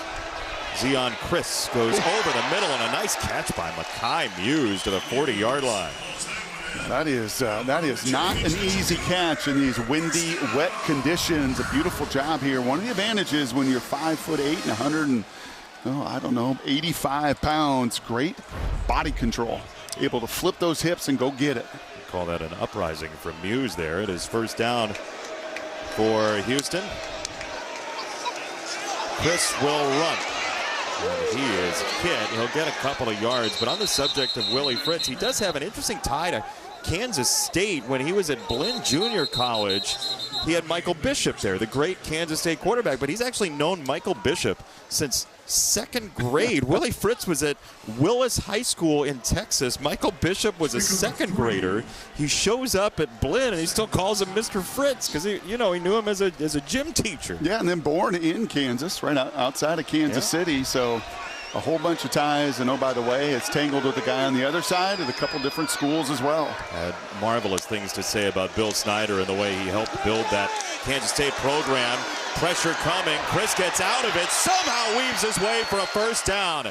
Moore the tackle, but man, oh man, what a shifty move. He got by Obi Izor first. Well, you can see on that gain of 9 how he just picks up speed. 6'3", 210.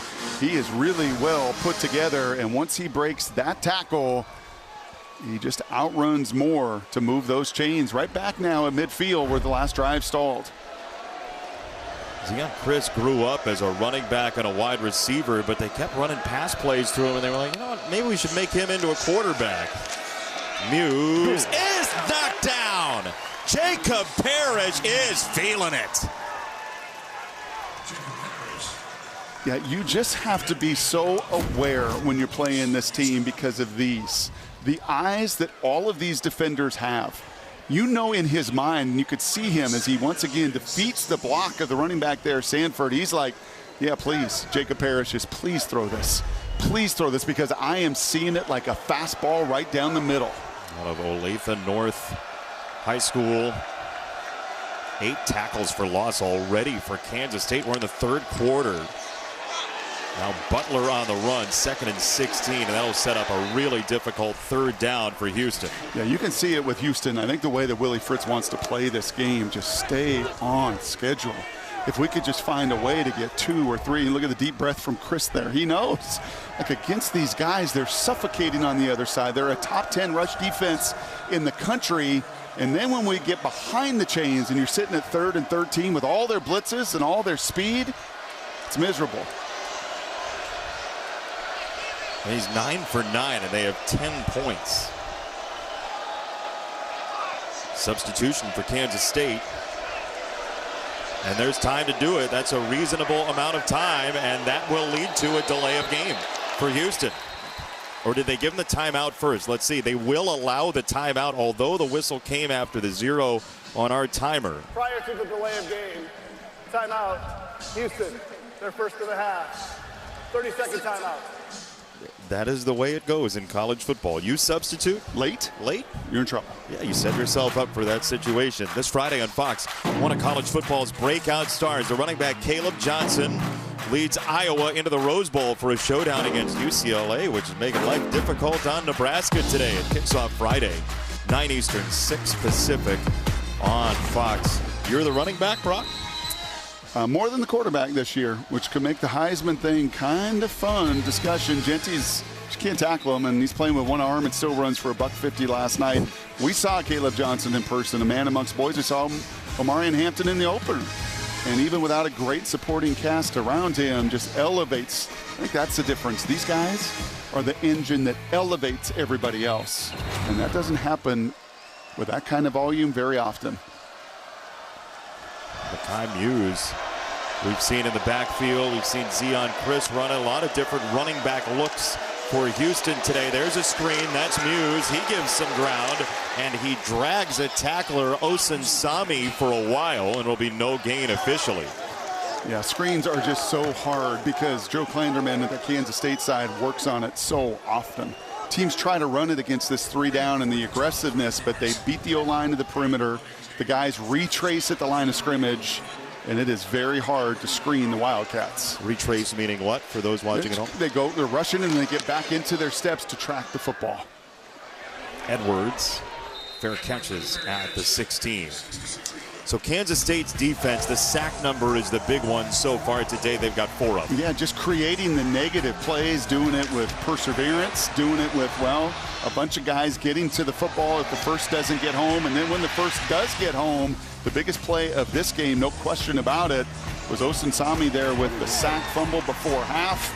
Nearly another one there. Look at Riley, just a pack of dogs just biting at that football, wanting to rip it away. As this rain now is really coming down, Jason. Hope Allison's doing okay down there. That's what I think about first, Bron.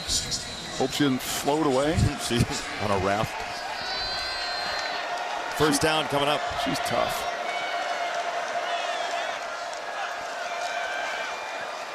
Johnson gets hit backside as he throws. He got it off Chase Brown. Down the sideline, Brown. What a tough effort from Avery Johnson with Mack bearing down on him. Winds, rain, I don't care. Like Captain Dan staring it all down. What? And then throwing the most beautiful pass we have seen all afternoon long. Yeah, there's times he targets Brown a little too much. His eyes are on him too often, but not that time. A one-on-one that he leaves lots of room to the sideline, and you can't put that ball in a better spot. You call this a storm, Avery Johnson says. I got this. Did not look all that different from what he and Brown did to end that Colorado game. Off the block on the outside from Keegan Johnson. We do have a flag down at the 27. Yeah, that block was in the back. And that is why this is going to be a significant penalty on Johnny Carter, the DB, the corner. He gets inside. Johnson just pushes him right in the back. Illegal block in the back. Offense number 10. 10-yard penalty enforced in the previous spot. First down. Yeah, nice job here by Carter of just not stopping on the play right at the bottom of the screen and the obvious push. The one hand in the low back. I'm with you. It's a penalty. Took a little convincing. First down and 20. Giddens on the run, and look, this is one of those drives where you'd say, you know what, even if you just get some yards, get yourself a field goal. You're up 9, but that level of casual about a field goal is not possible right now. And that's why that penalty was so big, to take you totally off schedule. And I think as a play caller upstairs, Connor Riley and Chris Kleiman downstairs, I think they're thinking just that. We cannot just be comfortable and settle for a field goal. 2 tight ends, 2nd and 16.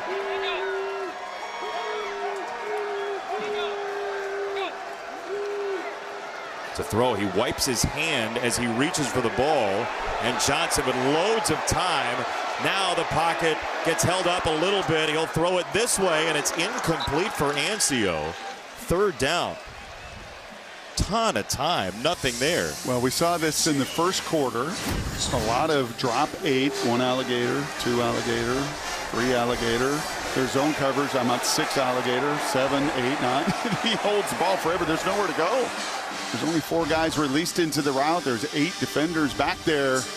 Willie Fritz is saying, hey, keep rushing this guy, keep finishing. He knows how important this is. He knows how big this 3rd and 16 is as well. They have to get to the 13. It's a high screen, and it's incomplete. If Morris looked up, he might have had a chance to pick that, but 2 balls high for a tight end, and now what? Now what? Well, now you got to kick a field goal. Can you? And now it's time for Mason Olguin, the old 3-time state powerlifting champ, to get out of his head, to put a good snap right into the hands of McClannon, so Tennant can do what he does best. And McClannon's hands weren't feeling good after the earlier hit, so they're going to go ahead and change snappers here. Olguin is out. That's a high snap, and this one is good.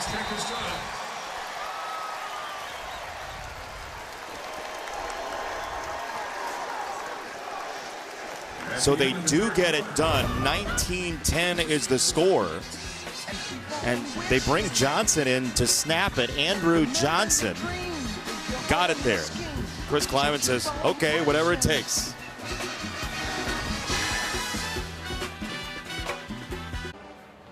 Coach Fritz, a 9-point game to start the fourth quarter. What's the most important thing for your guys in the final 15? Well, we just need to play some clean football. We need to convert. We can't get in, disadvantageous down in distances. We're getting a 3rd and 11 and 9. That's just not our game. On the defensive side, when you've had success, what's been the key? Well, we've done a pretty good job of staying over the top. They got the big shot play here, but the guys sucked it up and gave up just a field goal. So, we just got to go down and score this time. Thanks, Willie.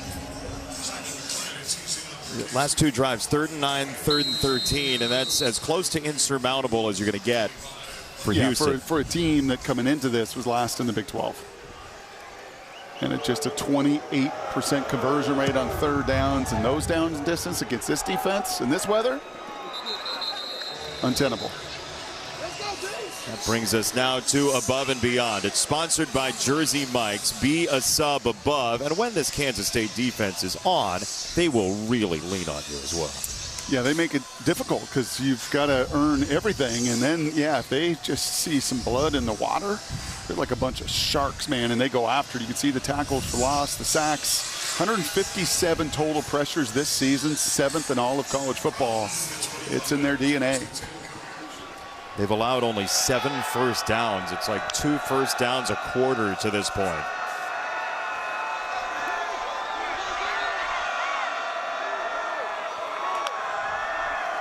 Chris on the hand for Sanford. He got by 1, and he's tripped up by Paris. 2nd down for Houston.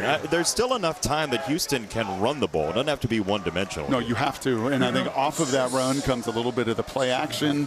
I wouldn't mind seeing Zeon Chris as well, just outside the pocket, some design play action or sprint out and get him away from some of that chaos that he has been facing in the pocket. We also haven't seen Manjack with a catch since that opening catch that got him into the end zone, he thought. He's in the game at the bottom of the screen. He's a man in motion.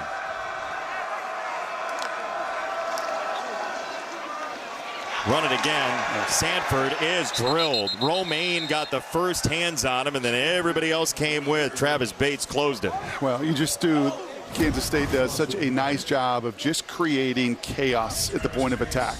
Those D linemen never sit in the same spot, right? D tackle slant, and they move. The linebackers stunt both in the A gap. So what appears pre-snap is one look. Romaine and crew change entirely post-snap. So what do you have to do as a quarterback? Again, I would like to get out of that mess. I would like to sprint out. I would like to play pass. But here we are again in a 3rd and 7 unfavorable situation. It's another run, and it's another loss on the play. Purnell had pursuit. It is 4th down, and this defense is testy. Well, again, watch. They don't sit still. They don't let you hit them. They're a moving target, and then they fast flow, and there's 1, 2, 3. You know what that is called? That's called the Camera Club.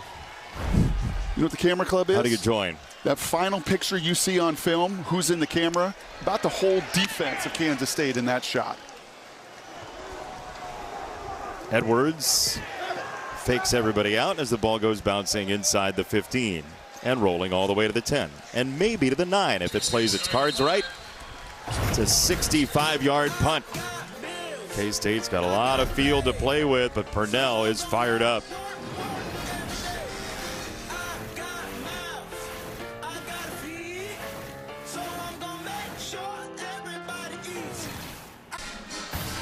Fox College football is sponsored by Pacific Life, creating financial security for nearly 160 years. Clyde the Glide, Melvin Hayes, Hakeem Olajuwon, some of the all-time greats at Houston, and Kelvin Sampson. But for the injury to Jamal Shead last year in the Duke game in the Sweet 16, they could have been a title contender. The way they play defense would fit in the Big 12 in football. The way it's currently you see the fits in football, but look at it in basketball, bringing Arizona and Houston to this conference. Oof. Been a great league this year and beyond. From the 10, a chance for Kansas State to have one of those patented lengthy drives. Giddens breaks the tackle and then comes up with maybe an extra half yard. This is about the most difficult afternoon Giddens has had. 13 carries, 35 yards. I mean, we've seen him in pass pro. It looks like Portier, the right guard, is down for Kansas State. He's done a lot of other things, catching it, blocking it, but every yard between the tackles has been hard-earned for DJ today. Portier has had such injury trouble in his Kansas State career. In 2021, game 1 of 22, he's down right now. Welcome back to Fox College Football, sponsored by Geico. Get more with Geico. That's a future K-State linebacker, I'll call it right now.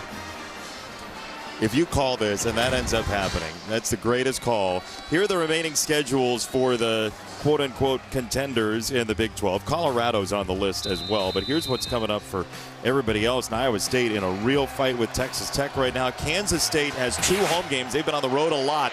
And then at Iowa State. 2nd down and 8. And Johnson sets and throws, and that is eventually picked off by Wilson. He breaks back this way. Wilson inside the 10. A dangerous throw that was off the mark, and a huge Cougar turnover. You said this earlier about one of Avery's throws of just being late to a check down. This is a slant route. This is a quick game, and this ball's got to come out. You would think a quick game is not all particularly dangerous. If this ball comes out on time, it's going to be a completion, but it's late, it's high. I talked to you earlier, when Avery misses, it is usually high.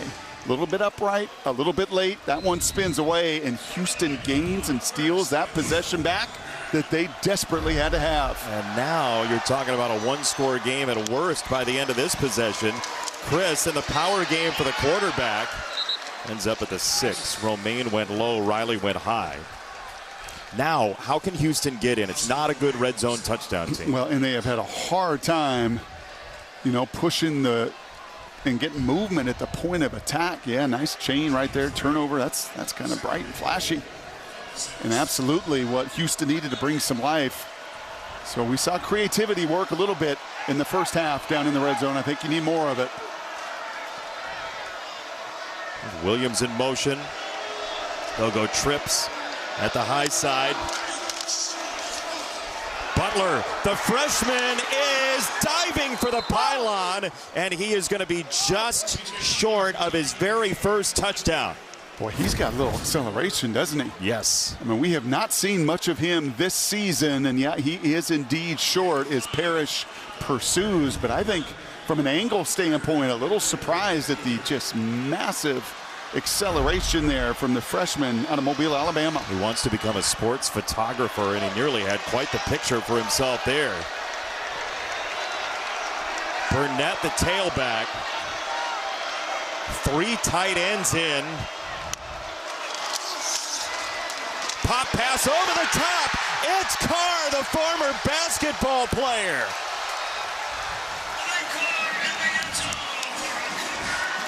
From Tom Izzo to touchdown. Well, there's a little bit of the creativity. Here's Carr. He's going to sell block, and Chris knows he's going to get punished. And his ribs are going to hurt tomorrow from that shot from Purnell, just as he elevates for the jump shot. And he tosses it up and alley-oops it to the former hoopster for 6 huge ones.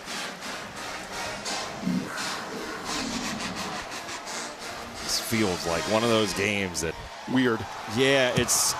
If you're Kansas State, you just want a touchdown and try to get out of the way of whatever's coming the rest of the night. There's a turnover chain and a big interception for Wilson. Over the top to Carr. And suddenly, the upset alarm is sounding in the background again.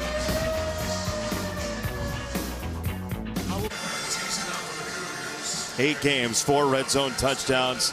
2 of them today for the Houston Cougars, who are hanging around Kansas State in this topsy-turvy Big 12. Things are changing by the second here. Texas Tech has taken a lead on Iowa State in Ames. Now Houston is back in this game. Colorado is somewhere on a bye week, real excited about the proposition of both of those results. and BYU is 2. So if Houston does pull off this upset, here's your report card. How we doing so far if you're the Cougars fan? Yeah, well, I think you're doing pretty well, and it's why you're down just a couple points with 10:58 to play, which is exactly where Willie Fritz would have wanted to be. You'd have had that check mark of stealing possessions because you just got one, but unfortunately that sack fumble before half I think negates that. But one special teams, K-State's been struggling there. You flip the field a couple times. And a chance here, exactly what they wanted. Put the pressure on the ranked team in your building. And oh, by the way, the wind and rain isn't going anywhere. No, make it a one-score game and then see what happens when you toss the coin in the air in a 50-50 game. Johnson straight up the middle, and he crumples down in a heap at the 30. Yeah, this is time for him to get that checkbox on the other side. Kind of like Lamar Jackson when you watch him play an NFL game. He holds until he's got to play that card in the fourth quarter. And I think now is the kind of drive, especially coming off of the interception, momentum back a little bit on the side of Houston. You've got to see Avery use that gift of his speed. He's a huge Kansas City Chiefs fan, and there is no better improviser than the quarterback he watches on a weekly basis on Sunday, Patrick Mahomes. Giddens trucks his way across the line to gain in a true driving rainstorm now. I mean, this is, the visibility is low, and the traction is too. And this should be advantage Kansas State with the size and the strength up front. The two running backs, quarterback that can run. Portier is back in. The right guard looked like just cramps. And this is where you lean on your experience of these one-score games and being able to run the ball. And I mentioned the big tight ends as well. They're third in the country in yards per carry coming into today, but under 3 per today on an average of 6+ as Giddens is stonewalled by Holmes. But a couple of first downs, and you can really press Houston into a situation where it's one drive or bust. Yeah, and even now you've given yourself a chance to pin them back. But remember, I think every snap is going to be an adventure if and when you do have to get to that special teams phase of it. They're on their second long snapper of the day. Andrew Johnson has come in for Olguin. Time slipping away, 2nd and 8. It is another run. Giddens downstairs. Allison Williams somewhere in all of that. Yes, with this heavy rain coming down, the emphasis for Houston defensively is to communicate and ID those fronts, ID the splits so they can see what the formation is and what their tells are, and then communicate like crazy, especially if you get under 15 seconds on the play clock and that in-helmet communication is gone. They want quick eyes to the sideline and then everybody communicating the call if there's a check with me. Biggest third down for that man right there, Sheil Wood, the defensive coordinator. Gripping that wheel hard on 3rd down and 6. Avery Johnson drops it off. Giddens out of the backfield, lost the football, and he'll be short of the line to gain. It's McCutcheon, Latravion McCutcheon, who got the hit, and Kansas State will be in 4th down. Nice job here. These are physical guys out on the perimeter. It's not just their front. And a nice job to punch that ball away. And at 4th and 3, you have to punt this, and this snap is oh so critical. It was a 4th down 2 years ago as Olguin is back in. It's a high snap, but it got there to McClannon. It's a 4th down a couple years ago that Chris Kleiman kind of rued against Tulane, and that's a short punt. Good field position for Houston and Willie Fritz. Everyone's entitled to their own opinions, but his are the only ones that matter. Colin Cowherd, the most interesting man in sports. Don't miss the Herd, weekdays, noon Eastern, only on FS1. Do you like it when I read the card verbatim or when I ad-lib off of it? A little bit of both. You want to guess which one that was? A little bit of both. Okay. 1917. What is Houston's best bolt here in this deluge? Yeah, it's awfully nice to have a quarterback that can run. You know, and everything I said about the other side, pulling that card out, might be the time for Zion to do it as well. He's hit on every pass today. It's a run. It's Sanford snaking his way for 3. There will not be that many possessions left in this game, Brock. No, there won't. But Willie Fritz, hands on hip, playing through broken fingers down there. The head man of Houston. Look at him. I'm not going to put no slicker on. I don't need no poncho. I've been in this Texas rain and storms like this before. You know this is exactly the way he wanted to be. A one-possession game in the final 7 minutes. It's like playing a football game in a dishwasher right now. Chris on the run. It'll be 3rd down and 3.5 coming up. Yeah, sometimes there's like sprinkles and light rain. Not here. And then you get this, and that grip is so important. I was listening to Tom Brady talk about this in the Seahawks game. We had the same thing last week, same downpour, and he talked about he actually liked the moisture in the ball and really wanted, like, the referees at the NFL level, they take a whole lot better care. There's a whole lot more footballs to run through. This thing is wet, and that grip is essential. A drenching rain on 3rd and 3. Purnell showing pressure. Here he comes. Chris runs by 2, and he is going to get stuffed and driven back. And there is a marker that has come in over on the far side. That's going to be VJ Payne, I believe, offsides. That safety trying to get a head start. And I think he just jumped the gun right at the line of scrimmage. Peyton Dunn and Ela Leo having some words. That would be a 1st down for Houston off the penalty.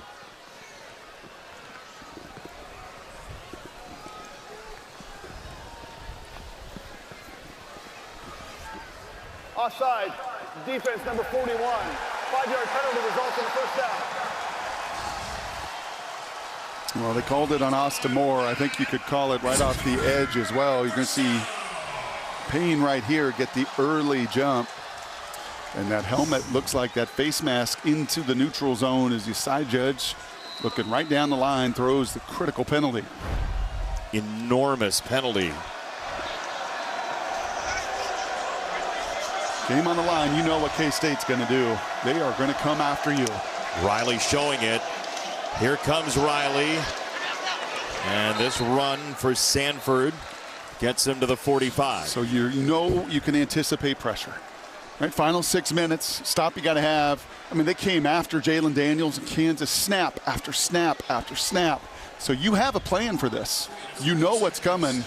You're looking down at your call sheet right there, and you got to execute it. And if you get a one-on-one, I mean, pressure usually brings one-on-one, and you get that opportunity, you got to hit it. Where will the opportunity show itself? It's in the run game for Chris.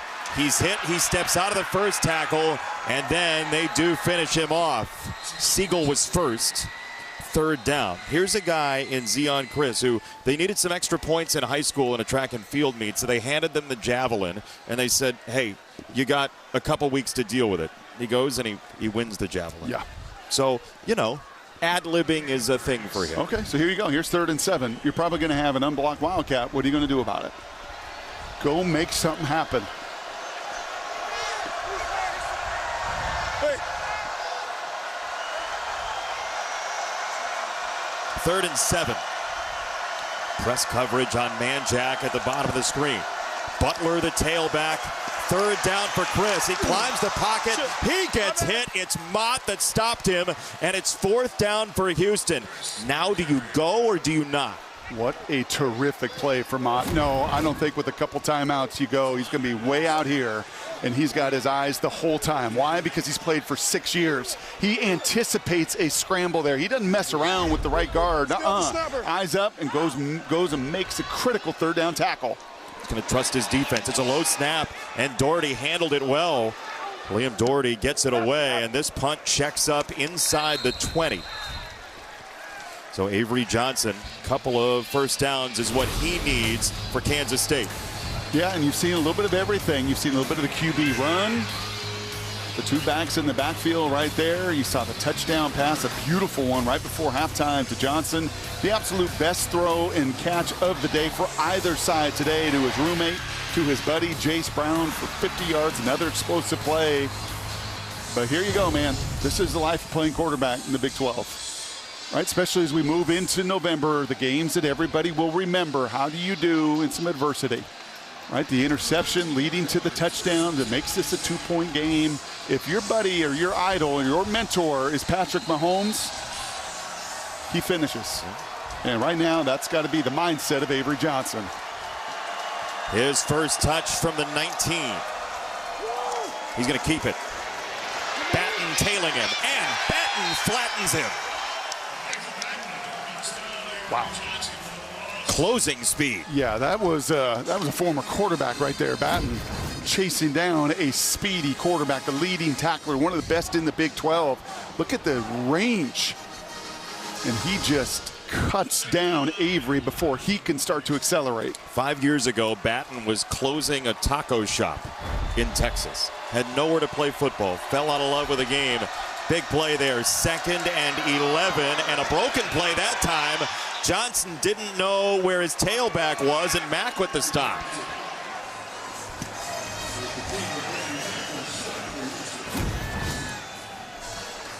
Yeah, you're right. Just at the mesh point here, some miscommunication. One goes one way, one goes the other way.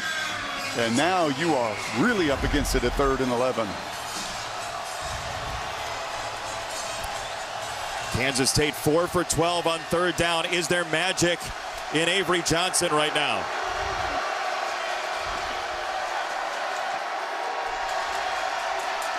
Third down throw out of the backfield. Giddens, little juggle. He turned his back and he's out of bounds.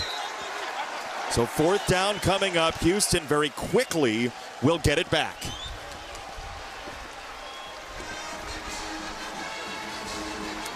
We talked about this Houston defense being pretty salty.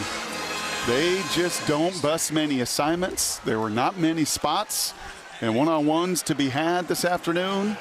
And Kansas State, a little bit like last week, is going to have to lean on their defense for another stop. There's movement at the line here.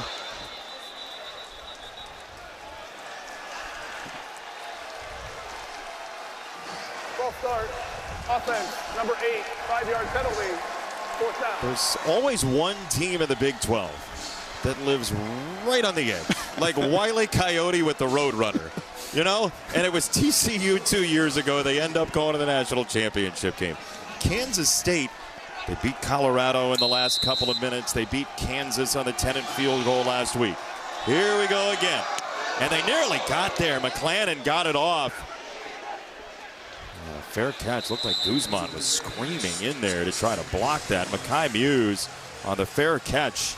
And Zeon Chriss, who was not the starting quarterback, neither here or at Louisiana at points in his career. He has finished 2nd in quarterback battles. He's been injured before, and he just hangs around and creates plays for his team when he gets a chance, and he's perfect through the air today. That's remarkable. An 11-11 through the air. You see the rushes and yards, very little production, right? A lot of effort, a lot of want to, just not many yards to be had, but it only takes one. One more broken tackle, one more angle, one more right call versus the pressure that undoubtedly is coming to set up your kicker who made a game winner a week ago to do the same today. His career long is 44, and it's a driving rain that has subsided some. Sanford the tailback. Chriss, perfect today. This into coverage is incomplete, and the marker comes in. Jonah Wilson tangling with Garber. Pass interference, defense, number 1, 15-yard penalty, automatic 1st down. And you know, with all those bodies, they're going to be focused at the line of scrimmage. Look at them all. I mean, they're all coming to the line of scrimmage, so it is one-on-one outside, and just too much contact pushing right through the body. That a last little push through the chest. The most obvious there to the drive from 2 officials, the 15-yarder.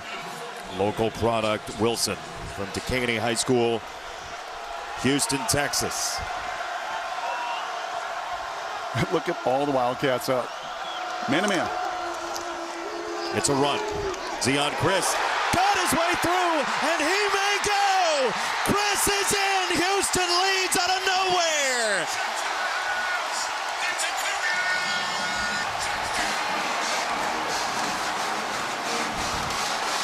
It takes one, you said. And that was the one. You could see it. Look at all the Wildcats coming right downhill. And for one of the rare occasions, a missed tackle there is I think Riley loses his feet. Chris sees the cutback lane and just too much speed. Wow. Extra point for Martin. He slices it up and through. And Kansas State now, 2:31 left. Gotta go. Here's how it happened. Yeah, the big fellas. I mean, how many times did the mosh pit look like that and there was no escape room, no escape valve? But that time, and not to just single out one, but Riley is the unblocked defender and just loses his feet a little bit, and then daylight. And for the first time, he hammered, and he hammered, and he hammered, right? 18 times for basically nothing. But that last time, that hammer hit through. 2:31 away from a seminal victory for this Houston program under Willie Fritz, trying to just be bowl eligible this year. The stakes are different, but the amount of chips are the same here for Kansas State and Houston. For the Wildcats, there is a little leeway that they didn't know they would have with Iowa State losing, but the real beneficiaries right now, Colorado, yes, sir, BYU. Yep, both on a bye. And both watching and going, well, you know what? November is going to be as crazy as these guys right here in the Big 12.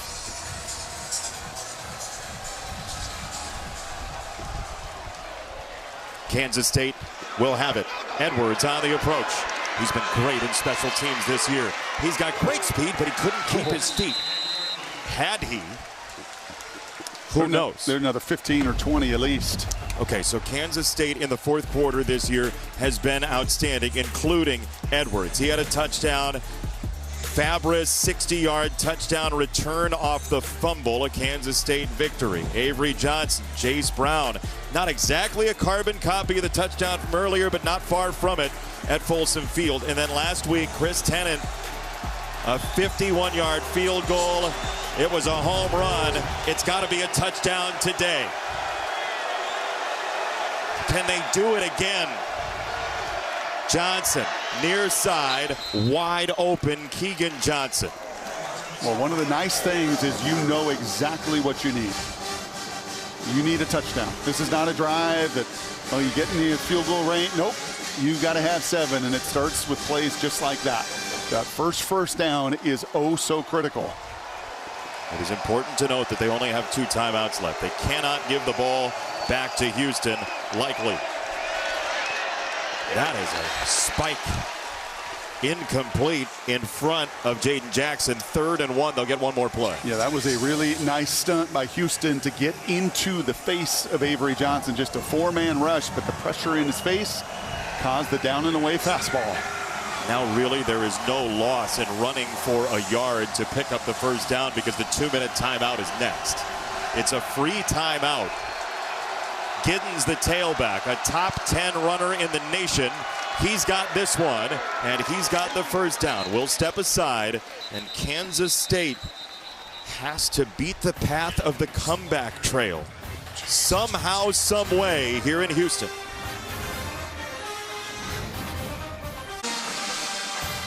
Fox College Football is sponsored by Wendy's new Saucy Nugs, a whole new way to nug. Both defenses have been saucy so far today. Kansas State and Houston, Zion Chris, perfect so far, trying to topple Kansas State. Man, this top of the Big 12 is rough. So here we go. Kansas State fans locking in the rain. So is their quarterback, Avery Johnson. First down. On the roll, he'll whip it near side, and that's to the sideline, and looking for Jackson, incomplete. Well, so far, 2 very different philosophies. You saw Kansas State defensively bring everybody. Houston right now, as it looks like Jackson is down, is decided to just rush 4 and keep 7 in back. What do you think Kansas State's response to that will be or should be? Well, the run has been hard, and the run gets really difficult to do, right, with 108 seconds left, even though you got 2 timeouts. But when you see zone like that, number one, your line's got to pick up some of these stunts and pressures, and number two, you have to throw with accuracy and anticipation. And you can see the pellets on the face of Avery Johnson. It's been a hard game, right? I mean, he's taken some shots. Giddens has really had a hard time getting the run going. But that's what Willie Fritz and his defense coordinator, Sheil Wood, are saying. Like, hey, if you're going to beat us with precision in the passing game. Fourth quarter has been their quarter and his quarter. And the defense's quarter so far this year. And I don't think, as a tight end, caught much of a pass today or been much of an impact. No, Oakley's got 3. Ancio has 1, but not recently. Oakley is in the slot at the top of the screen, the tight end. Johnson throws right down the middle. Intercepted by Batten. What a play!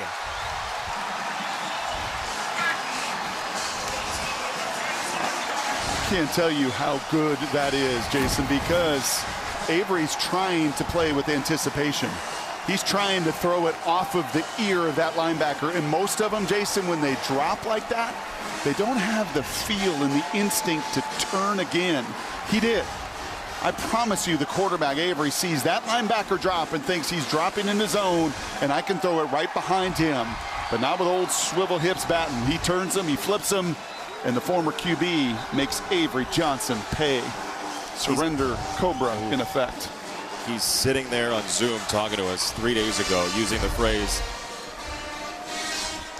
I had to get my life back together. Yep. 2019, 5 years ago, he's out of football. He's sneaking into a game at Oklahoma because one of his high school teammates is playing there. He fell out of love with football, he said, and then found it again. And at the right time for the Houston Cougars. There are 2 timeouts left, but Zeon Chriss is carrying Manhattan, Kansas with him.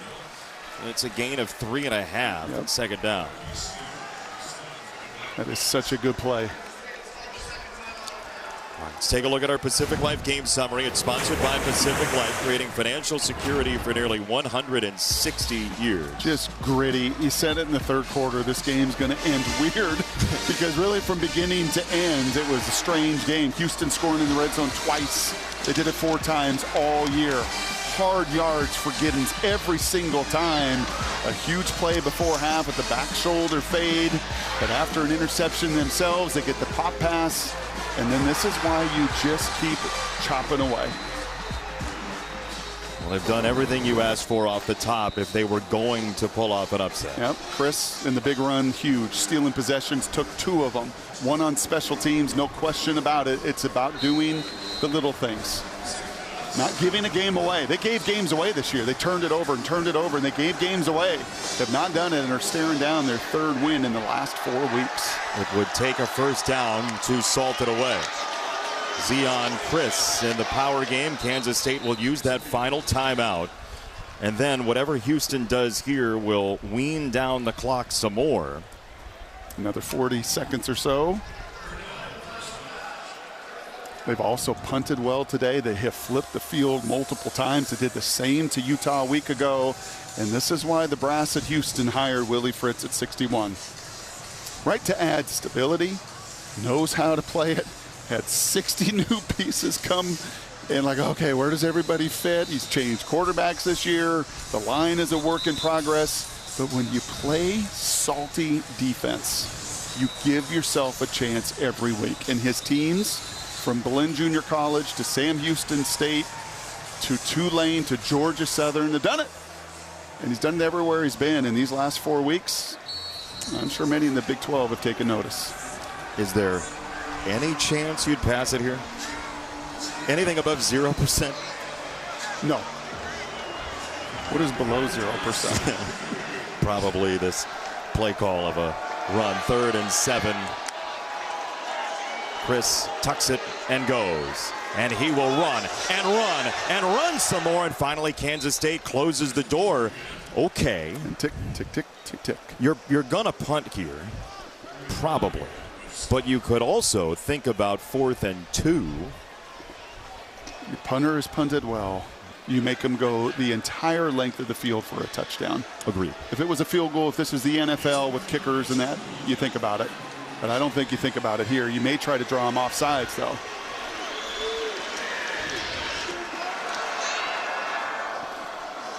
Houston has timeouts to spare. Couple of claps, nobody moving. Take the delay. There it is. Looks like they're going to call timeout.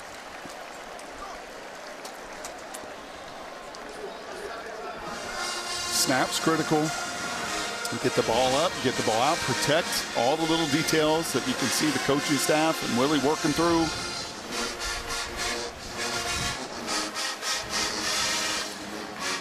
And now those tight ends in Kansas State, they're going to see the ball again, it looks like. Yeah, and this is where Jace Brown, right, is got the game-changing speed. He's shown that a few times this season. He showed it earlier, winning a one-on-one, but long odds. The 2 games this year when Avery Johnson has had multiple interceptions were BYU in this game.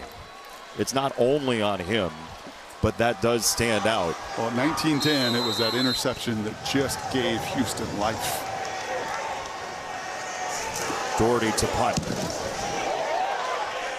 Edwards back to receive, and he's going to want to do something with it. Edwards hemmed in on the sideline. He goes down at the 14. Look so who's there. I mean, Batten on punt coverage. Stud. There's neat stories that you want to tell. Right? And Batten's story is about as neat as it is. As you can see, it looks like West Texas. Got a long ways to go. It's a long drive. On cover. Flatland, straight ahead. Yep. But Jaden Daniels and the Commanders did it. Let's make sure that nobody's taunting the crowd or talking to the crowd on Hail Mary defense, but we've seen it before. No timeouts. 35 seconds. Here comes pressure. Cooper sped him up. Johnson just got it off to the sideline. There goes 6 seconds. It's incomplete. Yeah, one of the sneaky effective things has just been the impact they've made with 4. When 4 beat 5, and this is a good O-line, but when 4 beat 5 and 7 are in coverage and eyes like that are looking back at Chris Kleiman's Cats and the comfort of having 7 defenders for 4 or 5 eligible players, advantage defense.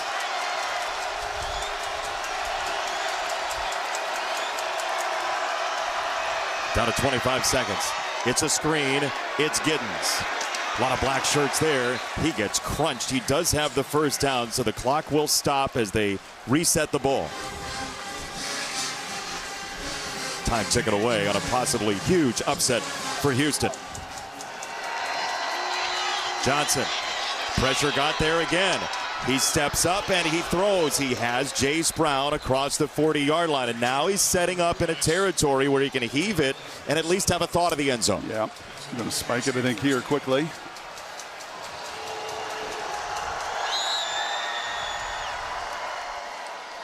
Second down, 10 seconds. One play to the sideline. Yeah, that was one of the critiques in that Washington miracle, right? That Chicago just gave up the yards before the Hail Mary. It wasn't even the Hail Mary. You're in Hail Mary zone, pretty close to it here. I mean, it's going to take a launch of 65 plus into a little bit of a win. So if you have the opportunity to get 5 or 10 more, I think you take it before the final shot. No timeouts. Got to be to the sideline. Second down. There is a marker in. This is down the middle. It is caught. It's Keegan Johnson, and now we'll check the flag here. There's a marker in. There was a marker on the play. The official's holding it.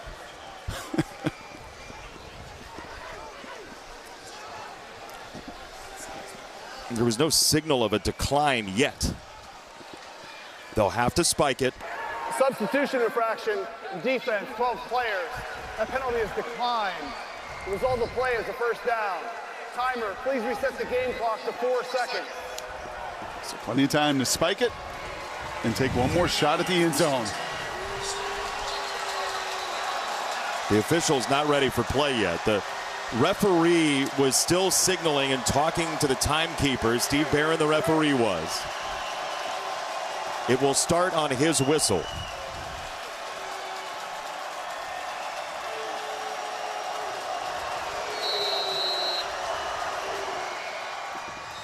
Well, you couldn't have done that much better for Kansas State. Yes. I mean, you took care of every last second. You moved the ball 50-some yards. You've got a very manageable, I don't even know if I call this Hail Mary. I mean, we saw Colorado beat Baylor, right? And so you see the Cougars on the back end of their defense. They're having conversations.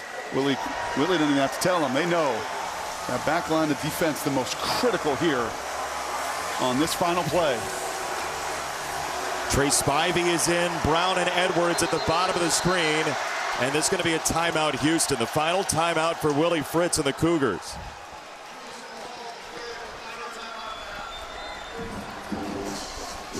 This kind of has that CU Baylor vibe to it. It does. When it comes to where you are here in field position, right? You don't have to do the Jaden Daniels hope for a miracle. You can try to formation. You can try to get a one-on-one. You can try to manipulate a little bit. And if you're Avery, this is a throw that if you can throw with enough velocity, you give yourself, like Shedeur Sanders did, a little better shot at it. They've seen it in this building, Brock. Just last year, Stephon Johnson on the Hail Mary on the tip from Manjack. Zeon Chris saying, please, just one incompletion. The thing that he hasn't had today, all he wants is one incompletion from the other guy. This could also be an opportunity if you have one of those 6'6" tight ends, right? You have speed on one side of the field, maybe a tight end, but that also means extending this play. One of the keys for Jaden Daniels a week ago, extending this play to give you guys a chance to get down there for the heave-ho. They have Batten defensively all the way back with Webb and McCutcheon at the back line. Final play, Kansas State. Johnson loads up, fires, end zone, out of the back of the end zone. Houston upsets Kansas State.